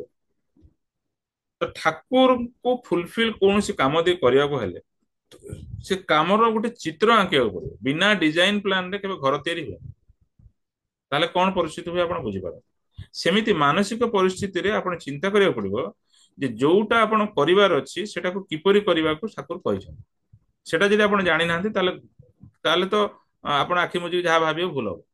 ସେଥିପାଇଁ ମୁଁ ଏଇ ଗୁରୁତ୍ୱ ଦଉଛି ଭାଇମାନଙ୍କୁ, ବହିକୁ ପୁରା ପଢିଯାଅ, ବାରମ୍ବାର ପଢିଯାଅ, ମୁଖସ୍ଥ କରନି, ବରଂ ଭିତରେ ତାର ସେନ୍ସ ଟାକୁ କ୍ୟାଚ୍ କର। ହେଲା, ସେଥିପାଇଁ ବୁଝେଇବାକୁ ମୁଁ କହୁଛି। ଏହା ଫଳରେ କଣ ହବ, ଦିନ ପରେ ଦିନ ଆପଣ ଗୋଟେ ଅଭ୍ୟସ୍ତ ହେଇକି ଲମ୍ବା ସମୟ ପରେ ଦେଖିବେ ଠାକୁର ଏଇ ଟାଇପର ହିଁ ପସନ୍ଦ କରନ୍ତି, ଠାକୁର ଏଇ ଟାଇପର ହିଁ କହିଥିବେ, ଗୋଟେ ଟାଇପର ଗୋଟେ ଇନଚୁଇସନ ଆସିଯିବ। ହେଲେ ଯୋଉ ଯୋଉ କର୍ମଟାକୁ ଡିଜାଇନ କରୁଛନ୍ତି, ଯୋଉ ରେସ୍ପନ୍ସିବିଲିଟାକୁ ଡିଜାଇନ କରୁଛନ୍ତି, ସେ ଡିଜାଇନଟା ଠାକୁରଙ୍କ ଅନୁଯାୟୀ ଠିକ ପଡିବ, ଭୁଲ ଡିଜାଇନ ହବ। ଆଉ ଯଦି ଡିଜାଇନରେ ଭୁଲ ନାହିଁ ତାହେଲେ ଆପଣ ଯେତେବେଳେ କାମ କରିବେ ସେତେବେଳେ ଭୁଲ ହବ, କମ ହିଁ କମ ହବ। ଠିକ ଅଛି, ଭୋରୁ ଉଠି ପ୍ରାତଃ କୃତ୍ୟ ଓ ନାମଧ୍ୟାନ କରିବା ପରେ ଦିନର ଗୋଟେ ଚିତ୍ର ଆଙ୍କି ନେବାକୁ, କଣ କଣ ରେସ୍ପନ୍ସିବିଲିଟି ଅଛି, କଣ କଣ କାମ ଅଛି, କୋଉ କୋଉ ଜିନିଷ କଣ କରିବା, ଗୋଟେ ଗୋଟେ ଲେଖା କରିନିଅନ୍ତୁ ସ୍ମାରଣୀ ଖାତାରେ। ଆଉ ଏଇ ପରିକଳ୍ପନା ଗୋଟେ କଣ୍ଟାଏ କଣ୍ଟାଏ ସେଇଭଳିଆ କରିବାକୁ ହୁଏ, ସେଇଟାକୁ ହିଁ ଫଲୋ କରି ଯିବାକୁ ପଡିବ। ଆପଣ ସେଠୁ ବାହାରି ପାରିବେନି। ଯଦି ସେମିତି ଯଦି ଥରେ ଥରେ ଦିଥର ବାହାରିଲେ ତାର ଅଭ୍ୟାସଟା ବାହାରିବାରେ ହେଇଯିବ, ତାହେଲେ ସେ ଲେଖାର କିଛି ମତଲବ ରହିବନି। ରାତିରେ ଶୋଇବା ସମୟରେ ଭାବିବାକୁ ହୁଏ, ଯେତେବେଳେ ଧ୍ୟାନ କରିକି ଶୋଇବାକୁ କୁହାଯାଇଛି ନା, କି ସନ୍ଧ୍ୟା ସମୟରେ ଯେତେବେଳେ ଆପଣ ଧ୍ୟାନ କରିବେ ସେତେବେଳେ ଭାବିବାକୁ କୋଉ କାମ ଗୁଡିକ ହେଲା, କୋଉ କାମ ଗୁଡା ହେଲାନି, ତ୍ରୁଟି କୋଉଠି ରହିଲା, ମାର୍ଜିତ କିପରି ହେବେ। ଏଇ ଜିନିଷଟା ହିଁ ଆପଣଙ୍କ ଚିନ୍ତାଟାକୁ କରେକ୍ଟ କରିବ, ଚିନ୍ତାଟାକୁ ସେପ୍ ଆଣିବ, ଚିନ୍ତାଟାକୁ ଫ୍ରେମକୁ ପକେଇବ। ହେଲା, ଏଇ ଗୋଟିଏ ସ୍ଲାଇଡ ବହୁତ ଇମ୍ପୋର୍ଟାଣ୍ଟ, ଏଇଟାକୁ ହିଁ ଆପଣ ରଖିପାରନ୍ତି ସ୍କ୍ରିନଶଟ। ସ୍ମାରଣୀ ଖାତା କଥା କେହି ଶୁଣି ନଥିବେ, ଏଇଟା ମୁଁ ସେଥିପାଇଁ ଖୋଜି ଖୋଜି ଆଣିଛି ରେଫରେନ୍ସ। ଦେଖନ୍ତୁ, ସ୍ମାରଣୀ କଥା ହେଲା କଣ, ଧ୍ୟାନ ସରିଲା ପରେ ଆପଣ ଚିନ୍ତାଟାକୁ ଆପଣ ଗୋଟେ ଲେଖିବେ ଖାତାରେ, କାରଣ ସେଇ ଯୋଉ ଧ୍ୟାନରେ ଚିନ୍ତାଟା ହେଇଛି ସେଟା ସୂକ୍ଷ୍ମ ସ୍ତରର ଚିନ୍ତା, ଡିପ୍ ଥଟ୍ ର ଚିନ୍ତା, ଗୋଟେ ବହୁତ ଭିତରକୁ ଗଲା ପରେ ଆପଣ ସେଟାକୁ ଚିନ୍ତା କରୁଛନ୍ତି। ଯଦି ସେ ଚିନ୍ତାଟାକୁ ଆପଣ ମାନେ ନ ଲେଖନ୍ତି ତାହେଲେ ସେ ସେପ୍ଟା ଯାହା ଡିଜାଇନ କରିଥିଲେ ମନରୁ, ସେ ସେପ୍ଟା କଣ ହବ, ବାହାରି ଯିବ। ବାହାରି ଗଲା ପରେ ପୁଣି ଆଉ ଥରେ ଆପଣ ସେଇ ଟାଇପର ଥଟ୍ ଆଣିପାରିବେ ନାହିଁ। ଗୋଟେ ଥଟ୍ ଥରେ ବାହାରି ଗଲେ ଆଉ ଥରେ ସେଇ ଟାଇପର ଥଟ୍ ଆଣିବା ଭାରି କଷ୍ଟ। ସେଥିପାଇଁ ଲେଖିବାକୁ ଠାକୁର ସବୁବେଳେ କହିଛନ୍ତି। ବହୁତ ସମୟରେ ଠାକୁରଙ୍କୁ ପ୍ରଶ୍ନ ପଚାରେ ଯେ ମୋର ମନେ ରହୁନି, ତାହେଲେ ଲେଖିଦେ। ପଢୁଛି ମୋର ମନେ ରହୁନି, ତାହେଲେ ଲେଖିକି ପଢେ। ଦେଖନ୍ତୁ ଆଚାର୍ଯ୍ୟଙ୍କ ପାଖରେ ଯୋଉମାନେ ପ୍ରାୟ ନିବେଦନ ଶୁଣିଛନ୍ତି, ଶୁଣି ଶୁଣି ଶୁଣି ଅଭ୍ୟସ୍ତ ହେଇଛନ୍ତି, ସେମାନେ ଜାଣନ୍ତି। କିନ୍ତୁ ଜାଣନ୍ତି, ଜାଣିବାଟା ମତଲବ ନାହିଁ ଏଠି। କହିବା ଜାଣିବାର କିଛି ଭ୍ୟାଲୁ ନାହିଁ ହେଲା। ଯିଏ କରିଦେଇଛି ଲାଇଫରେ ଆଉ ସେଇ ଟାଇପର ହେଇଯାଇଛି, ସେ ଏତେ ଫଳ ପାଇବ, ଏତେ ଦୟା ଫିଲ୍ କରିବ ଠାକୁରଙ୍କର ହେଲା। ସେ କେବେ ମାନେ ସେ ଜାଗାକୁ କହିବାକୁ ଯିବ ହିଁ ନାହିଁ, କି ସେ ଟାଇପର ଜାଣିବା ଉପରେ ଗୁରୁତ୍ୱ ଦବ, କରିବା ଉପରେ ଗୁରୁତ୍ୱ ଦବ। ଯେତିକି ଜାଣିଲା ସେତିକି ଆଗେ ଫଲୋ କରୁ, ଆଗେ ସେଟା ଇମ୍ପ୍ଲିମେଣ୍ଟ କରୁ। ଠିକ ଅଛି। ଏଠି ବାହା ପିଆ ମାରିଲେ କିଛି ଫାଇଦା ନାହିଁ, କେହି ପସନ୍ଦ ବି କରିବେନି। ଆମର ବି କିଛି ମାନେ କିଛି ହଜମ ହବାର ପସିବିଲିଟି ନାହିଁ। ସେ ଦୁନିଆ ଯୋଉ ବାହ୍ୟ ଦୁନିଆରେ ଯୋଉ ବାହା ପିଆ ମାରୁଛନ୍ତି, ମୁଁ ଏସବୁ ସବୁ ଏଗୁଡା କିଛି ମତଲବ ନାହିଁ। ନିଜେ ବୁଝିକି ଦେଖନ୍ତୁ, ଏଗୁଡା କିଛି ମତଲବ ଅଛି? ଆମେ ଦୀକ୍ଷା ନେଇଛୁ କଣ ପାଇଁ? ଆମେ ଚରିତ୍ରଟାକୁ ଚେଞ୍ଜ କରିବା ପାଇଁ, ଦ୍ୟାଟ୍ସ ଅଲ୍। ଚରିତ୍ର ଚେଞ୍ଜ ଉପରେ ସେଟା କିଛି ଇଫେକ୍ଟ ପକଉଛି କି? ଓଲଟା ଚରିତ୍ରଟା ଖରାପ କରୁଛି ହେଲା। ଠିକ ଅଛି, ସ୍ମାରଣୀ ଖାତା ଉପରେ ମୁଁ ଯାହା କହିଥାନ୍ତି ଆପଣ ବିଶ୍ୱାସ କରିନଥାନ୍ତେ, ତ ଆପଣ ଏବେ ଦେଖନ୍ତୁ ଏଇ ଜିନିଷଟା ଠାକୁର କହିଛନ୍ତି। ତ ଆପଣ ସେଇ ଟାଇପର ସେଭ୍ କୁ ନିଅନ୍ତୁ, ଗୋଟେ ଖାତା ରଖିବେ, ସେ ଖାତାରେ ଆପଣ ଲେଖା ଲେଖି କରିବେ, ଯାହା ଭାବିଲେ, ଯାହା ଚିନ୍ତା କଲେ। ପୁରା ସେଫ୍ କୁ ଆଣିବା ପାଇଁ ଏଟା ଦରକାର। ନିଜକୁ, ଚରିତ୍ରକୁ ସଜାଡ଼ିବା ପାଇଁ ଏଟା ଗୋଟେ ବହୁତ ଇମ୍ପୋର୍ଟାଣ୍ଟ। ଇଷ୍ଟ କର୍ମରେ ଲିପ୍ତ ଥିଲେ ତାର ପଦ୍ଧତି ଉପରେ ଚିନ୍ତା କରିବା ଦରକାର। ଏଟା ବହୁତ କିଛି କୁହାହେଇଛି। ଏଇଟା ମୁଁ ଟିକେ ପଢିଦିଏ। ଏଇଟା ଗୋଟେ ବହୁତ ଇମ୍ପୋର୍ଟାଣ୍ଟ ଜିନିଷଟା। ଏଇଟା ଆକ୍ଚୁଆଲି ସେଇ ଟାଇପର ଭାବିବାକୁ ହୁଏ। ଧର ତୁମେ ମତେ ଭଲ ପାଅ ଏବଂ ମୋର କୌଣସି ଗୁରୁ ଦାୟିତ୍ୱ ପାଳନ କରିବାକୁ ଚାହୁଁ, ଆପଣ ମାନେ ତ କିଛି ନା କିଛି ଗୋଟେ ରେସ୍ପନ୍ସିବିଲିଟି ନଉଛନ୍ତି ଘରେ ବାହାରେ ଠାକୁରଙ୍କୁ ନେଇକି ନା, 100%। ତ ଆପଣ ସେଟାକୁ ଆପଣ ପକାନ୍ତୁ ନିଜ ଉପରେ। ଏହି ଚାହିଁବାଟା ଏବଂ ସିଦ୍ଧାନ୍ତ ଯଦି ଆନ୍ତରିକ ହୁଏ, ତାହେଲେ ତୁମ ମଧ୍ୟରେ ବ୍ୟକ୍ତିତ୍ୱ ଲାଭ କରିବ। ଜୀବନ ଜୀବନ୍ତ ଜୀବନ ଦେଇ ତୁମ ନିକଟରେ ତୁମର କର୍ମ ପଦ୍ଧତି ଗୋଟେ ପୂର୍ଣ୍ଣାଙ୍ଗ ଛବି ଭଳି ରୂପ ନେଇ ଭାସି ଉଠିବ। ଏଇଟା ହୁଏ କିନ୍ତୁ ଧ୍ୟାନ ଭିତରେ ଦେଇ। କିପରି ଭାବେ କଣ କରିବାକୁ ହବ, ସେଥିପାଇଁ କଣ ଦରକାର ଭାବନ୍ତୁ। କିପରି ଭାବେ କଣ କରିବାକୁ ହବ, ଆଗେ ତ ଡିଜାଇନ ଫାର୍ଷ୍ଟ ଷ୍ଟେପଟା ସେଇଆ। ତାପରେ କଣ କଣ ଦରକାର। ମାନି ନିଅନ୍ତୁ ମୋର ଜେଇ ମେନ୍ ପାଇବାର ଅଛି, ଗୋଟେ ପିଲାଟାକୁ ମୁଁ ପ୍ରାକ୍ଟିସ କରଉଛି ମୋ ଘରେ। ଧର ମୋ ଝିଅଟାକୁ ଜେଇ ମେନ୍ କୁ ଉତ୍ତୀର୍ଣ୍ଣ କରିବାର ଅଛି। କାହିଁକି କରିବାର ଅଛି? କାରଣ ଠାକୁରଙ୍କର ଗୋଟେ ଜିନିଷ ହେଲା ଯେ ସାମାଜିକ ସ୍ତରରେ ଯଦି ଆପଣ ଆକ୍ସେପ୍ଟେଡ ହେବେ, ତାହେଲେ ଠାକୁରଙ୍କ କାମଟା ଭେରି ଇଜି ହୁଏ। ଯଦି ଜଣେ ଯୋଉ ସାମାଜିକ ସ୍ତରରେ ଆକ୍ସେପ୍ଟେଡ ନୁହେଁ, ତାହେଲେ କାମ କଲାବେଳେ ତାକୁ କେହି ବିଶ୍ୱାସ କରିବେ। ମାନ୍ୟନ୍ତୁ ଜଣେ ଗୋଟେ ଆଇଏଏସ୍ ପରୀକ୍ଷା ଦଉଛି, ତ ମତେ ଭାବିବାର ଅଛି ସେ ଆଇଏଏସ୍ ପରୀକ୍ଷାଟା ମୁଁ ପାଇବାର ଅଛି ଯଦି, ତାହେଲେ କେତେ ଘଣ୍ଟା ପରିଶ୍ରମ କରିବାକୁ ହୁଏ, କଣ କଣ ସପୋର୍ଟ ନେବାକୁ ହୁଏ, କିଏ କିଏ ଆଇଏଏସ୍ ପାଇଛନ୍ତି ତାଙ୍କ ସହିତ କନେକ୍ଟ ହେବାକୁ ହୁଏ, ଏବଂ ପ୍ରିଭିୟସ ଇୟର କ୍ୱେଶ୍ଚନ୍ସ କଲେକ୍ଟ କରିବାକୁ ହୁଏ। ତ ବହୁତ କିଛି ରହିବ ନା ନମ୍ବର। ଆପଣ ଭାବି ନିଅନ୍ତୁ କେତେ ଜିନିଷ ଭାବିବାକୁ ହୁଏ। ସବୁ ଜିନିଷକୁ ଚିନ୍ତା ଭିତରକୁ ଆଣିବାକୁ ପଡେ। ଠାକୁର ଏଠି କଣ କହିଲେ ହେଲା, କିପରି ଭାବେ କଣ କରିବାକୁ ହବ, ସେଥିପାଇଁ କଣ କଣ ଦରକାର, କେଉଁ କେଉଁ ଲୋକର ସାହାଯ୍ୟ ତୁମର ଦରକାର ପଡିପାରେ, ଏବଂ ସେଇ ସାହାଯ୍ୟ ଲାଭ କରିବାକୁ ହେଲେ ସେମାନଙ୍କ ନିକଟକୁ କିପରି ଭାବରେ ଅଗ୍ରସର ହେବାକୁ ପଡେ। ଧର ଜାଣିଲେ ଯେ ହଁ ମୁଁ ଭାବିଲି ହଁ ରବୀନ୍ଦ୍ର ଭାଇଙ୍କଠୁ ସାହାଯ୍ୟ ନେବାର ଅଛି, କିନ୍ତୁ 2 ଦିନ ତଳେ ରବୀନ୍ଦ୍ର ଭାଇଙ୍କୁ ଚିଡେଇ ଦେଇଛି, ରବୀନ୍ଦ୍ର ଭାଇ ମୋ କଥା ଉଠଉନାହାନ୍ତି, ଫୋନ ଉଠଉନାହାନ୍ତି। ତାଙ୍କଠୁ କିନ୍ତୁ ସାହାଯ୍ୟ ଦରକାର, କରିବି କଣ? ହୁଁ ତାହେଲେ କଣ କରିବି? ନା ହ୍ୱାଟ୍ସଆପରେ କ୍ଷମା ମାଗିବି। ନହେଲେ ମାନି ନିଅନ୍ତୁ ତାଙ୍କ ଘର ଘରୋଇ ସ୍ତରରେ ମୁଁ କନେକ୍ଟେଡ ଅଛି, ତ ତାଙ୍କ ଥ୍ରୁରେ କହିକି ବୁଝେଇବି ଯେ ହଁ ମୁଁ ଗୋଟେ ଭୁଲ କରିଦେଇଛି। ତାହେଲେ ତାଙ୍କ ମନରେ ଟିକେ ଥମିଲେ ସେ ମତେ ଫୋନ ଟା ଉଠେଇବେ। ତାର ଗୋଟେ ବାଟ କରିବାକୁ ପଡିବ। ତାପରେ ମୁଁ ପୁଣି କନେକ୍ଟ ହେବି ରବୀନ୍ଦ୍ର ଭାଇ ସହିତ। ତାପରେ ମୁଁ କଣ କହିବି ଯେ ମୋର ଏଇ ସାହାଯ୍ୟ ଦରକାର ଠାକୁରଙ୍କ। ବୁଝିହେଲା? ତ କେଉଁ କେଉଁ ଲୋକଙ୍କର ସାହାଯ୍ୟ ତମର ଦରକାର ପଡିପାରେ, ସେଇ ସାହାଯ୍ୟ ଲାଭ କରିବାକୁ ହେଲେ ସେମାନଙ୍କ ନିକଟକୁ କିପରି ଭାବରେ ଅଗ୍ରସର ହେବାକୁ ପଡିବ, କେଉଁ କେଉଁ ଜିନିଷ ତୁମକୁ ଯୋଗାଡ଼ କରିବାକୁ ହେବ ଏବଂ ତା କେଉଁଠୁ ମିଳିବ, କାମ ମଧ୍ୟରେ କାମ କାମ ପଥରେ ତୁମେ କି ଅନ୍ତରାୟ ଉପସ୍ଥିତ ହେଇପାରେ। କେତେ ଜଣ ଲୋକ ଅଛନ୍ତି ଆମର ନେଗେଟିଭ କହିବେ, ଏଗନେଷ୍ଟ ଠିଆ ହେବେ, ତ ତାଙ୍କୁ କିପରି କାଉଣ୍ଟର ଆକ୍ଟ କରିବାକୁ ପଡିବ, କିପରି କହିକି ନେବାକୁ ପଡିବ, ମୋ ସାପୋର୍ଟରେ କେତେ ଜଣ ଅଛନ୍ତି, କେମିତି କାମ ଉଠେଇକି ନେଇକି ଯାଇପାରେ, ଏବଂ ସେ ଅନ୍ତରାୟ ନିରାକରଣ କିପରି ହବ। ଅର୍ଥାତ୍ ଯଦି ମନିଟାରୀ କିଛି ହେଲ୍ପ ଦରକାର ତାହେଲେ କୋଉଠୁ ଆଣିବା ହେଲା, ପୁରା ଟୋଟାଲ ଭାବିବ। ମାନେ ଏଣ୍ଟାୟାର ଡିଜାଇନ ପ୍ଲାନିଂ ହେଲା, ଆଉ ଏକ୍ଜିକ୍ୟୁସନ ର ସବୁ ଷ୍ଟେପ ଗୁଡା କଭର ହେଇଥାଏ। ତାପରେ କର୍ମକୁ ଯେତେବେଳେ ଯିବେ, ଜପ ବହୁତ ଦରକାର, ବହୁତ ଜପ ହବ, ଆଉ କାମଟା କୁ ଆପଣ ଇମ୍ପ୍ଲିମେଣ୍ଟ କରିବେ। ହେଲେ ବି ସେଇ ପ୍ରକାର ବସିବ ନାହିଁ। ପୁଣି ରେଗୁଲାର ଧ୍ୟାନ ଫଳରେ ସେଟା ଯୋଉ ଡେଭିଏସନ ହେଲା କି ଠିକ ହେଲା ନାହିଁ କିଛି ଜାଗାଟା, ସେଟାକୁ ପୁଣି ପରିମାର୍ଜିତ କରି କରି କରି କରି କରି କରି ଏଇ ଟାଇପର ଗୋଟେ ଅଭ୍ୟାସ ନେଇ ନେବାକୁ ହୁଏ ଯେ ଆପଣଙ୍କର ପ୍ଲାନିଂଟା ଗୋଟେ ଟାଇପର ଏମିତି ହେଇଯିବ, ଯେମିତି ଆଚାର୍ଯ୍ୟ ଦେବ ଯୋଉ ପ୍ଲାନିଂ କରନ୍ତି ସେଟା ଏତେ ସୁନ୍ଦର ଭାବରେ ଏକ୍ଜିକ୍ୟୁଟ ହେଇଯାଏ। କାହିଁକି ହେଇଯାଏ ତାର କାରଣଟା ବହୁତ ଅଛି ଏଇଥିପାଇଁ। ହେଲା, ଅଭ୍ୟାସ ଦରକାର, ଡିଜାଇନ ପ୍ଲାନିଂ ପରଫେକ୍ଟ ଦରକାର, ରେଗୁଲାର ଦରକାର, ଆଉ ଏଇ ଟାଇପର ଚିନ୍ତା ସବୁବେଳେ ଧ୍ୟାନରେ ଦରକାର, ତେଲେ ଯାଇକି ଏଟା ସେଫକୁ ଆସିବ। ହେଲା, ନିଜ ପ୍ରବୃତ୍ତି ଗୁଡାକୁ ଦେଖନ୍ତୁ, କର୍ମରେ ଯୋଉ ଗୁଡାକ ବାଧା ସୃଷ୍ଟି କରେ ସେଇ ପ୍ରବୃତ୍ତି ଗୁଡାକୁ ନ ଦେଖିଲେ ଧ୍ୟାନରେ ଆପଣ ଚିହ୍ନିବେ କେମିତି? ସେ ତ ସବୁବେଳେ ଆପଣଙ୍କୁ ସେଇ ଟାଇପର ହିଁ ହନ୍ତସନ୍ତ କରେଇବ। ଠିକ ଅଛି, ଚାନାଲାଇଜ କରିବେ ପ୍ରବୃତ୍ତିକୁ। ଠିକ ଅଛି, ଆଚ୍ଛା ଏଇ ଜିନିଷଟାକୁ ଭାବନ୍ତୁ। ବହୁତ ସମୟରେ ବହୁତ ଚିନ୍ତା ଗୁଡିକ ଏମିତି ଦୁଶ୍ଚିନ୍ତା ଆସେ, ଖରାପ ଚିନ୍ତା ଆସେ, ଏଗୁଡିକ କଣ ମନରେ ବହୁତ ସମୟ ଧରିକି ରହେ। ଆଉ ସେଇ ଚିନ୍ତା ଗୁଡିକ ଯେତେ ଆପଣ ଭାବି ନେବେ ଆଉ ନାମ କରୁଥିବେ ସେଗୁଡା ଷ୍ଟ୍ରେଙ୍ଗଥେଣ୍ଡ ହବ। ମୁଁ ପଢି ଦଉଛି, ଟିକେ ଦୟା କରିକି ସେଇ ଟାଇପର କେବେ କରିବେନି। ନିଜକୁ ସାଟିସ୍ଫାଇ କରିବେନି ଯେ 10 ମିନିଟ ବସିଲି, 15 ମିନିଟ ବସିଲି, ଅଧଘଣ୍ଟେ ବସିଲି, 45 ମିନିଟ ବସିଲି, 1.5 ଘଣ୍ଟା ବସିଲି, 2 ଘଣ୍ଟା ବସିଲି, ସେଥିରେ ମତଲବ କିଛି ନାହିଁ। ମୁଁ ଆପଣଙ୍କୁ କ୍ଲିୟର କଟ୍ କହିଦଉଛି, ଚିନ୍ତାରେ ମତଲବ ରହୁଛି। ଚିନ୍ତାଟା ଯଦି ସେଫକୁ ଆସିଛି, ଠିକ ହେଇଛି, ତାହେଲେ ତ ଆପଣ ଭ୍ୟାଲୁ ପାଇଲେ, ନହେଲେ ବେକାର ଖର୍ଚ୍ଚ କଲେ ଲାଭ କିଛି ପାଇଲେ। ହେଲା, ନାମଧ୍ୟାନରେ ମସ୍ତିଷ୍କର କୋଷ ଯେତେ ହିଁ ପ୍ରତିକ୍ରିୟାଶୀଳ ଗ୍ରହଣ ମୁଖରେ ହେଉନା କାହିଁକି, ମଣିଷ ସୁକେନ୍ଦ୍ରିକ ନହେଲେ କିଛି ହିଁ ହୁଏ ନା। କେନ୍ଦ୍ରାୟିତ ଅନୁରାଗରେ, ଇଷ୍ଟ ସ୍ୱାର୍ଥ ପ୍ରତିଷ୍ଠାପନ୍ନତାରେ ସବୁଟା କଲ୍ୟାଣକର ମହାଶକ୍ତିରେ ପରିଣତ ହୁଏ। ଏପରି ବାଷ୍ପ କେତେ ଉଡିଯାଏ, କିନ୍ତୁ ବାଷ୍ପ ଚାଳିତ ଇଞ୍ଜିନ ଯଦି ଠିକ ହୁଏ ଏବଂ ତା ମଧ୍ୟ ଦେଇ ଯଦି ବାଷ୍ପ ଯଥାଯଥ ଭାବରେ ଚାଳନ କରାଯାଏ, ତେବେ କି ବିରାଟ କାର୍ଯ୍ୟକାରୀ ଶକ୍ତି ସୃଷ୍ଟି ହୁଏ। ନାମଧନ ଶକ୍ତିକୁ ଯଦି ପ୍ରବୃତ୍ତି ପଥରେ ଚାଳିତ କରାଯାଏ, ସେଥିରେ କିନ୍ତୁ ପ୍ରବୃତ୍ତି ହିଁ ଶକ୍ତିମାନ। ଗୋଟେ ଝିଅ କଥା ଭାବିଲେ, ଭାବି ଚାଲିଛନ୍ତି, ଆହୁରି ଖରାପ ଆଡେ ଗତି କରିବେ। ଗୋଟେ ଫାଇନାନ୍ସିଆଲି ଆପଣ ଗୋଟେ ଜାଗାକୁ ଟ୍ରାପ୍ କରିବା ପାଇଁ ଚାହୁଁଛନ୍ତି, ହେଲା, ଜବ କୁମାର୍ଗରେ, ଭାବନ୍ତୁ ତାର ଓଲଟା ଫଳ ପାଇବେ। ଗୋଟେ ଛୋଟ ଏକ୍ସାମ୍ପଲ ଦଉଛି ଆପଣଙ୍କୁ କହି ରଖେ। ଜଣେ ଗୁରୁ ଭାଇ ସହିତ ମୋର ବହୁତ କନେକ୍ସନ ଅଛି, ପୂର୍ବରୁ ଥିଲା, ଏବେ ନାହିଁ। ତ ସେ ଯେତେବେଳେ, ଆପଣ ହସିବେ, ହସ ବି ଲାଗିବ, ଥଟା ବି ଲାଗିବ, ମଜା ବି ଲାଗିବ, ଆଉ ଶିଖିବା ବି ହବ। ଦେଖନ୍ତୁ ମୁଁ କହୁଛି, ସେ ଭାଇଟି ଗୋଟେ ବ୍ୟାଙ୍କରେ କାମ କରନ୍ତି। ସେ ସବୁବେଳେ ଧ୍ୟାନ କିନ୍ତୁ କରନ୍ତି, କିନ୍ତୁ ମୁଁ ଚାହେଁ ଧ୍ୟାନଟାକୁ ଇଭାଲୁଏଟ ଷ୍ଟେଜକୁ ଆଣିବା ପାଇଁ। ଯେମିତି ଆପଣ ମାନେ ଡାଟା ଦଉଛନ୍ତି, ଧ୍ୟାନ ମୁଁ ଏତିକି ସମୟ କରିଛି, ସେତିକି ସମୟ, ମୁଁ ଏଇ ଟାଇପର ପସନ୍ଦ କରେ। କାହିଁକି ପସନ୍ଦ କରେ ନା, କୋଉ ଦିନ ଖାପଛଡା ନ ହେଇଯାଉ ଆପଣଙ୍କ ସାଇଡରୁ, ଆଉ କୋଉ ଦିନ ଖାପଛଡା ହେଲେ ଆପଣଙ୍କ ସାଇଡରେ ଆମ ମାନଙ୍କ ତରଫରୁ ଗୋଟେ ଆଲର୍ଟ ମେସେଜ ଆସିଯିବ, ଭାଇନା ଏଇଟା ଟିକେ ମାର୍ଜିତ କରନ୍ତୁ। ହେଲେ କଣ ହବ, ଆପଣ ଆହୁରି ମାର୍ଜିତ ହେଇଯିବେ। ତ ଡାଟା ଦେବା ଫଳରେ କଣ, ଦି ଜଣ ଲୋକ ଗୋଟେ କାମରେ ଲାଗନ୍ତି, ଏକ ତ ଆପଣ ବି ଲାଗନ୍ତି, ଆମେ ବି ଲାଗୁ।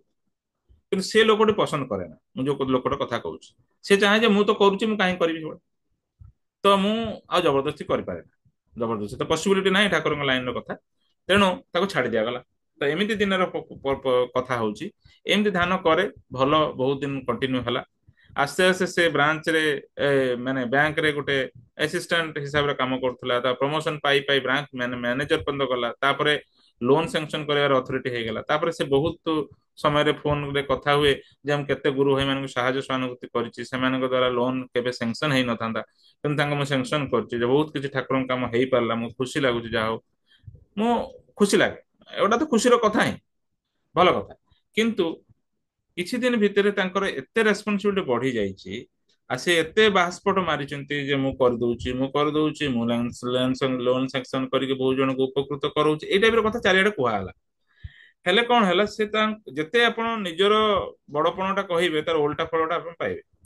ତ ଆପଣଙ୍କର ତାର ସେଇ ସିଷ୍ଟମଟା ହିଁ ହେଲା। ଆସ୍ତେ ଆସ୍ତେ ଏତେ ନିଜକୁ ବଡ ଫିଲ୍ କରିଦେଲା ଯେ ଆସ୍ତେ ଆସ୍ତେ ଧ୍ୟାନଟାରେ ଚିନ୍ତା ବି ସେଇ ଟାଇପର ହେଇଗଲା, ଏବଂ ଧ୍ୟାନ ବି କମିଗଲା, ଧ୍ୟାନ ଖାପଛଡା ହେଲା, ଯୋଉଟା ରେଗୁଲାର ହଉଥିଲା। ଏହା ଫଳରେ କଣ ହେଲା, ସେ ଗୋଟେ ଲ୍ୟାଣ୍ଡ କିଣିବା ପାଇଁ ଚାହିଁଲା, ଅର୍ଗାନିକ ଫାର୍ମିଂ କରିବା ପାଇଁ ଚାହିଁଲା, ଏବଂ ଲ୍ୟାଣ୍ଡ କିଣିଲା।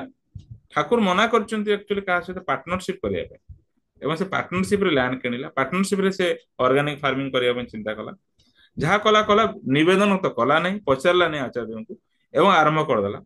ଏବେ ଯୋଉ ଆରମ୍ଭ କରିଦେଇ ସାରିଲା ପରେ କିଛି ଦିନ ଗଲା ପରେ, ବହୁତ ଦିନ, ମାନେ ହଁ, ମାନେ ଗୋଟେ ବର୍ଷ ବିତିଗଲା ପରେ ଭିଜିଲାନ୍ସ ତା ଏଗନେଷ୍ଟରେ ଲାଗିଲା। କାହିଁକି ନା, କୋଉ ଭାବରେ ସେ ଲୋନ, ଯୋଉ ଭାବରେ ସେ ଲୋନ ନିଜେ ନେଇକି କରିଛନ୍ତି, ସେଟା ହଉଛି ଇଲିଗାଲ। ଠିକ ଅଛି, ଏବଂ ଯେତେବେଳେ ଭିଜିଲାନ୍ସ ଆସିକି ବେକ ଧରିଲା, ସେତେବେଳେ ଆଚାର୍ଯ୍ୟଙ୍କ ପାଖକୁ ଯିବ ବୋଲି ବାରମ୍ବାର ବାରମ୍ବାର ମତେ ଫୋନ କରି ପଚାରେ। ମୁଁ କହିଲି ହଁ ପଚାରିବା କଥା ନିହାତି, ଆଗରୁ ଥିଲା ପଚାରିବାର, ଏବେ ଯଦି ନ ପଚାରିతే ପଚାର ଯାଏ। ଠିକ ଅଛି। ଆଚ୍ଛା ତ ଯାହା କହିବା କଥା କହିଲେ, ଏନିୱେ ସଲ୍ୟୁସନ ତ ସେଇଟା ହବ ନାହିଁ। ଯାହା ଭୁଲ ପ୍ରତିଫଳ ପାଇବାକୁ ହିଁ ପଡିବ। ଏବଂ ସେ 4-5 ବର୍ଷ ହେଲା ଝୁଲି ରହିଲା। ଠିକ ଅଛି। ମୁଁ ଦିନେ ତାକୁ ପଚାରିଲି, ତୋର ତ ଭୁଲ ହଉନଥିଲା, ଧ୍ୟାନ ତ ଠିକ ହଉଥିଲା, ତୁ ତ ଧ୍ୟାନ ଫଳରେ କେତେ ଲୋକଙ୍କ ସହିତ ଡିଲିଂ ଠିକ କରିଥିଲୁ, ତାହେଲେ ପୁଣି ଭୁଲଟା କାହିଁକି ହେଲା? ସେ କହେ, ଆଜ୍ଞା ମୁଁ 15 ଦିନ 20 ଦିନ ଧ୍ୟାନ ବନ୍ଦ କରିଦେଇଥିଲି ଏଇ କାମ ଗୁଡିକ କଲା ଭିତରେ। ଆଚ୍ଛା ମୁଁ କହିଲି, ଆଚ୍ଛା ଠିକ ଅଛି, ଧ୍ୟାନ ବନ୍ଦ କଲୁ, ଏଟାର ତ ପ୍ରତିଫଳ ତ ପାଇଲୁ, ସେଟା ତ ସଜାଡି ହବ, ଠିକ ଅଛି। କିନ୍ତୁ କାହିଁକି ନିବେଦନ ନ କରିକି ଏତେ ବଡ ପ୍ରୋଜେକ୍ଟ ନେଲୁ? ତ ମତେ ଅତି ପଚାରିବାରୁ ସେ କହେ ଯେ, ଆଜ୍ଞା ମୁଁ ଅର୍ଗାନିକ ଫାର୍ମିଂ ରେ ଆକ୍ଚୁଆଲି କୁକୁଡାର ମଳଟା ୟୁଜ କରାଯାଏ, ତ ସେଥିପାଇଁ କୁକୁଡା ଫାର୍ମିଂ କରିଥିଲେ। ଆଚ୍ଛା, ତାମାନେ ଗୋଟେ ଭୁଲ କର୍ମ କରିଛୁ ବୋଲି, ସେ ଭୁଲ କର୍ମକୁ ନିବେଦନ କରିପାରିବୁନି ବୋଲି ନିଜେ ହିଁ ତାକୁ ଏପ୍ରୁଭାଲ ଦେଇକି ଆଗେଇ ଦେଲୁ, ତ ପରିଣାମ ଟା କଣ ହବ? ଯଦି ଆମେ ଈଶ୍ୱରଙ୍କ ପାଖରେ ଖୋଲା ନ ହଉ, ଆମର ଗୋଟେ ମହିଳା ଅଛି, ସେ ମହିଳାଟା ଯଦିଓ ସମସ୍ତଙ୍କ ପାଖରେ ଖରାପ, କିନ୍ତୁ ଯଦି ଆମେ ତାକୁ ଖୋଲା ନ ହଉ, ତାହେଲେ କଣ ହବ? ଭାବୁଛନ୍ତି ଫସିଯିବେ? ହେବନି। ସେଥିପାଇଁ ଧ୍ୟାନଟା ରେଗୁଲାର ରହିବ, ଚିନ୍ତା ଠିକ ଭାବରେ ରହିବ। ଆଉ ଆପଣଙ୍କ ତା ଭିତରେ ଯଦି ଆପଣ କୁଚିନ୍ତା ଆଣନ୍ତେ, ଖରାପ ଚିନ୍ତା ଆଣନ୍ତି, ଭୁଲ ଚିନ୍ତା ଆଣନ୍ତି, ଆଉ ସେ ଚିନ୍ତା ଗୁଡା ଷ୍ଟ୍ରେଙ୍ଗଥେଣ୍ଡ ହବ, ଆଉ ନାମଧ୍ୟାନ ତ ହଉଥିବ କିନ୍ତୁ ଫଳ ପାଇବେ। ତ ଆମର କହିବା କଥା, ଧ୍ୟାନ ହଉଛି ତାହେଲେ ଫଳ ବି ପାଇବା ଦରକାର, ଆପଣଙ୍କ ଚେଞ୍ଜେସ ବି ହଉଥିବା ଦରକାର, ପରିବେଶରେ ସମସ୍ତେ ଅନୁଭବ ବି କରୁଥିବା ଦରକାର ଯେ ଆପଣଙ୍କ ଚରିତ୍ର ଚେଞ୍ଜ ହଉଛି। ଯଦି ସେ ରିଫ୍ଲେକ୍ସନଟା ଆସୁନି, ତାହେଲେ ଧ୍ୟାନର ପରିମାର୍ଜିତ ହଉନାହିଁ, ଧ୍ୟାନ ଆପଣ ଠିକ ଭାବରେ କରୁନାହାନ୍ତି। ଠିକ ଅଛି। ତ ଆଜିର ସେସନଟା ଏତିକି ରହିଲା। ଯୋଉମାନେ ଉପକୃତ ହେଇଛନ୍ତି ତାକୁ ସେଇ ଟାଇପର ଚେଞ୍ଜ କରିବାକୁ ଚେଷ୍ଟା କରନ୍ତୁ। ଆର ଭିଡିଓ ମିଳିବା ସମ୍ଭାବନା ନାହିଁ। ଆପଣ ଯାହା ଜାଣିଲେ ସେ ଜାଣିବାଟା ହିଁ ଆପଣଙ୍କର ରହିଲା। ଆପଣଙ୍କ ଭିତରେ କିଛି ଯଦି ପ୍ରଶ୍ନ ଥାଏ, ଅତି ବେଶୀରେ 4-5 ମିନିଟ୍ ଭିତରେ ସଲ୍ଭ କରିବାକୁ ଚେଷ୍ଟା କରିବେ। ଯଦି ଥାଏ କୁହନ୍ତୁ, ନହେଲେ ସେସନଟାକୁ କ୍ଲୋଜ କରିବା।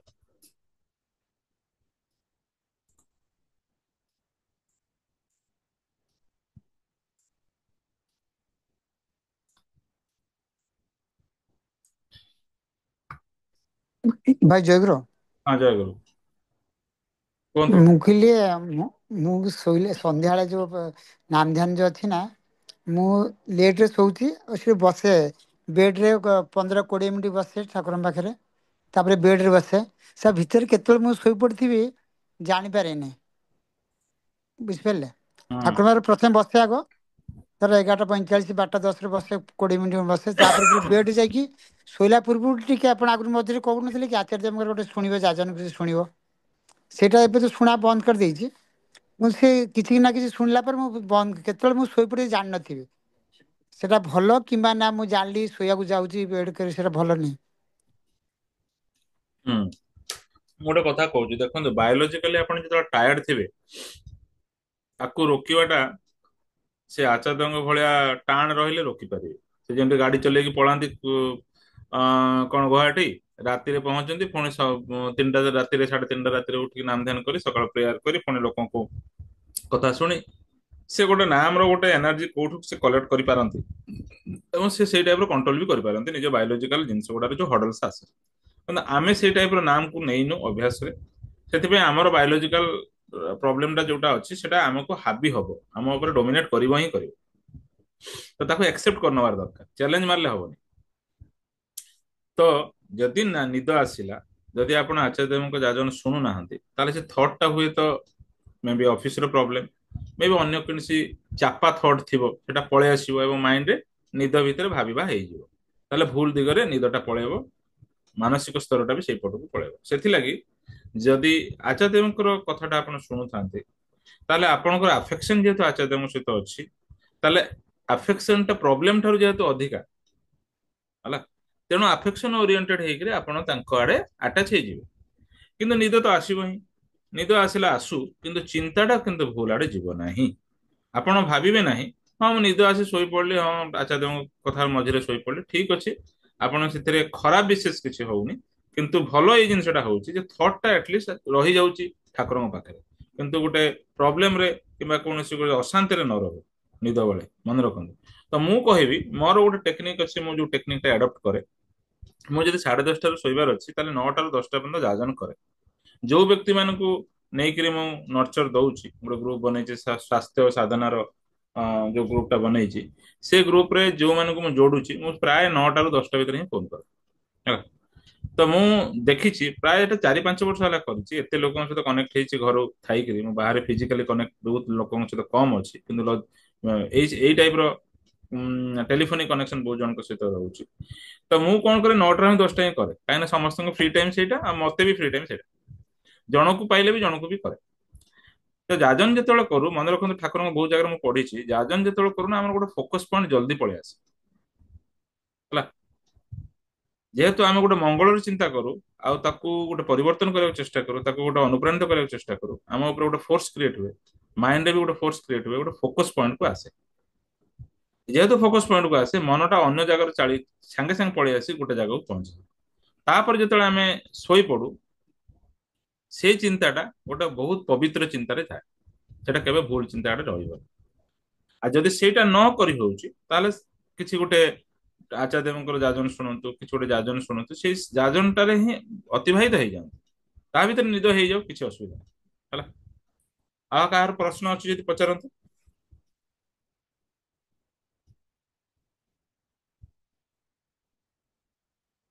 ଯଦି ପାଟି ଭାଇ ଜୟ। ହଁ, ଜୟ ଗୁରୁ ବିଜୟ କୁହ। ମୁଁ କହୁଥିଲି ଧର ରାତିରେ ଶୋଇବା ପୂର୍ବରୁ ଯଦି ଅଧିକ ସମୟ ନାମ କରିବା ହେଇଯାଉଛି 15 ମିନିଟ୍ ଖଣ୍ଡେ, ତ ଜୋରେ ରାତିରେ ବହୁତ ଦେର ଯାଇ ନାମ ବହୁତ ଚାଲୁଛି ଆଉ ନିଦ ହଉନି। ନା, ତମ କଥାଟା ଶୁଣି ପାରିଲିନି, ହ୍ୟାଲୋ। ବ୍ରେକ୍ ହେଇଗଲା ମଝିରେ, କ୍ଲିୟର କରି କହିଲେ ତ ଶୁଣିପାରିବି ନା।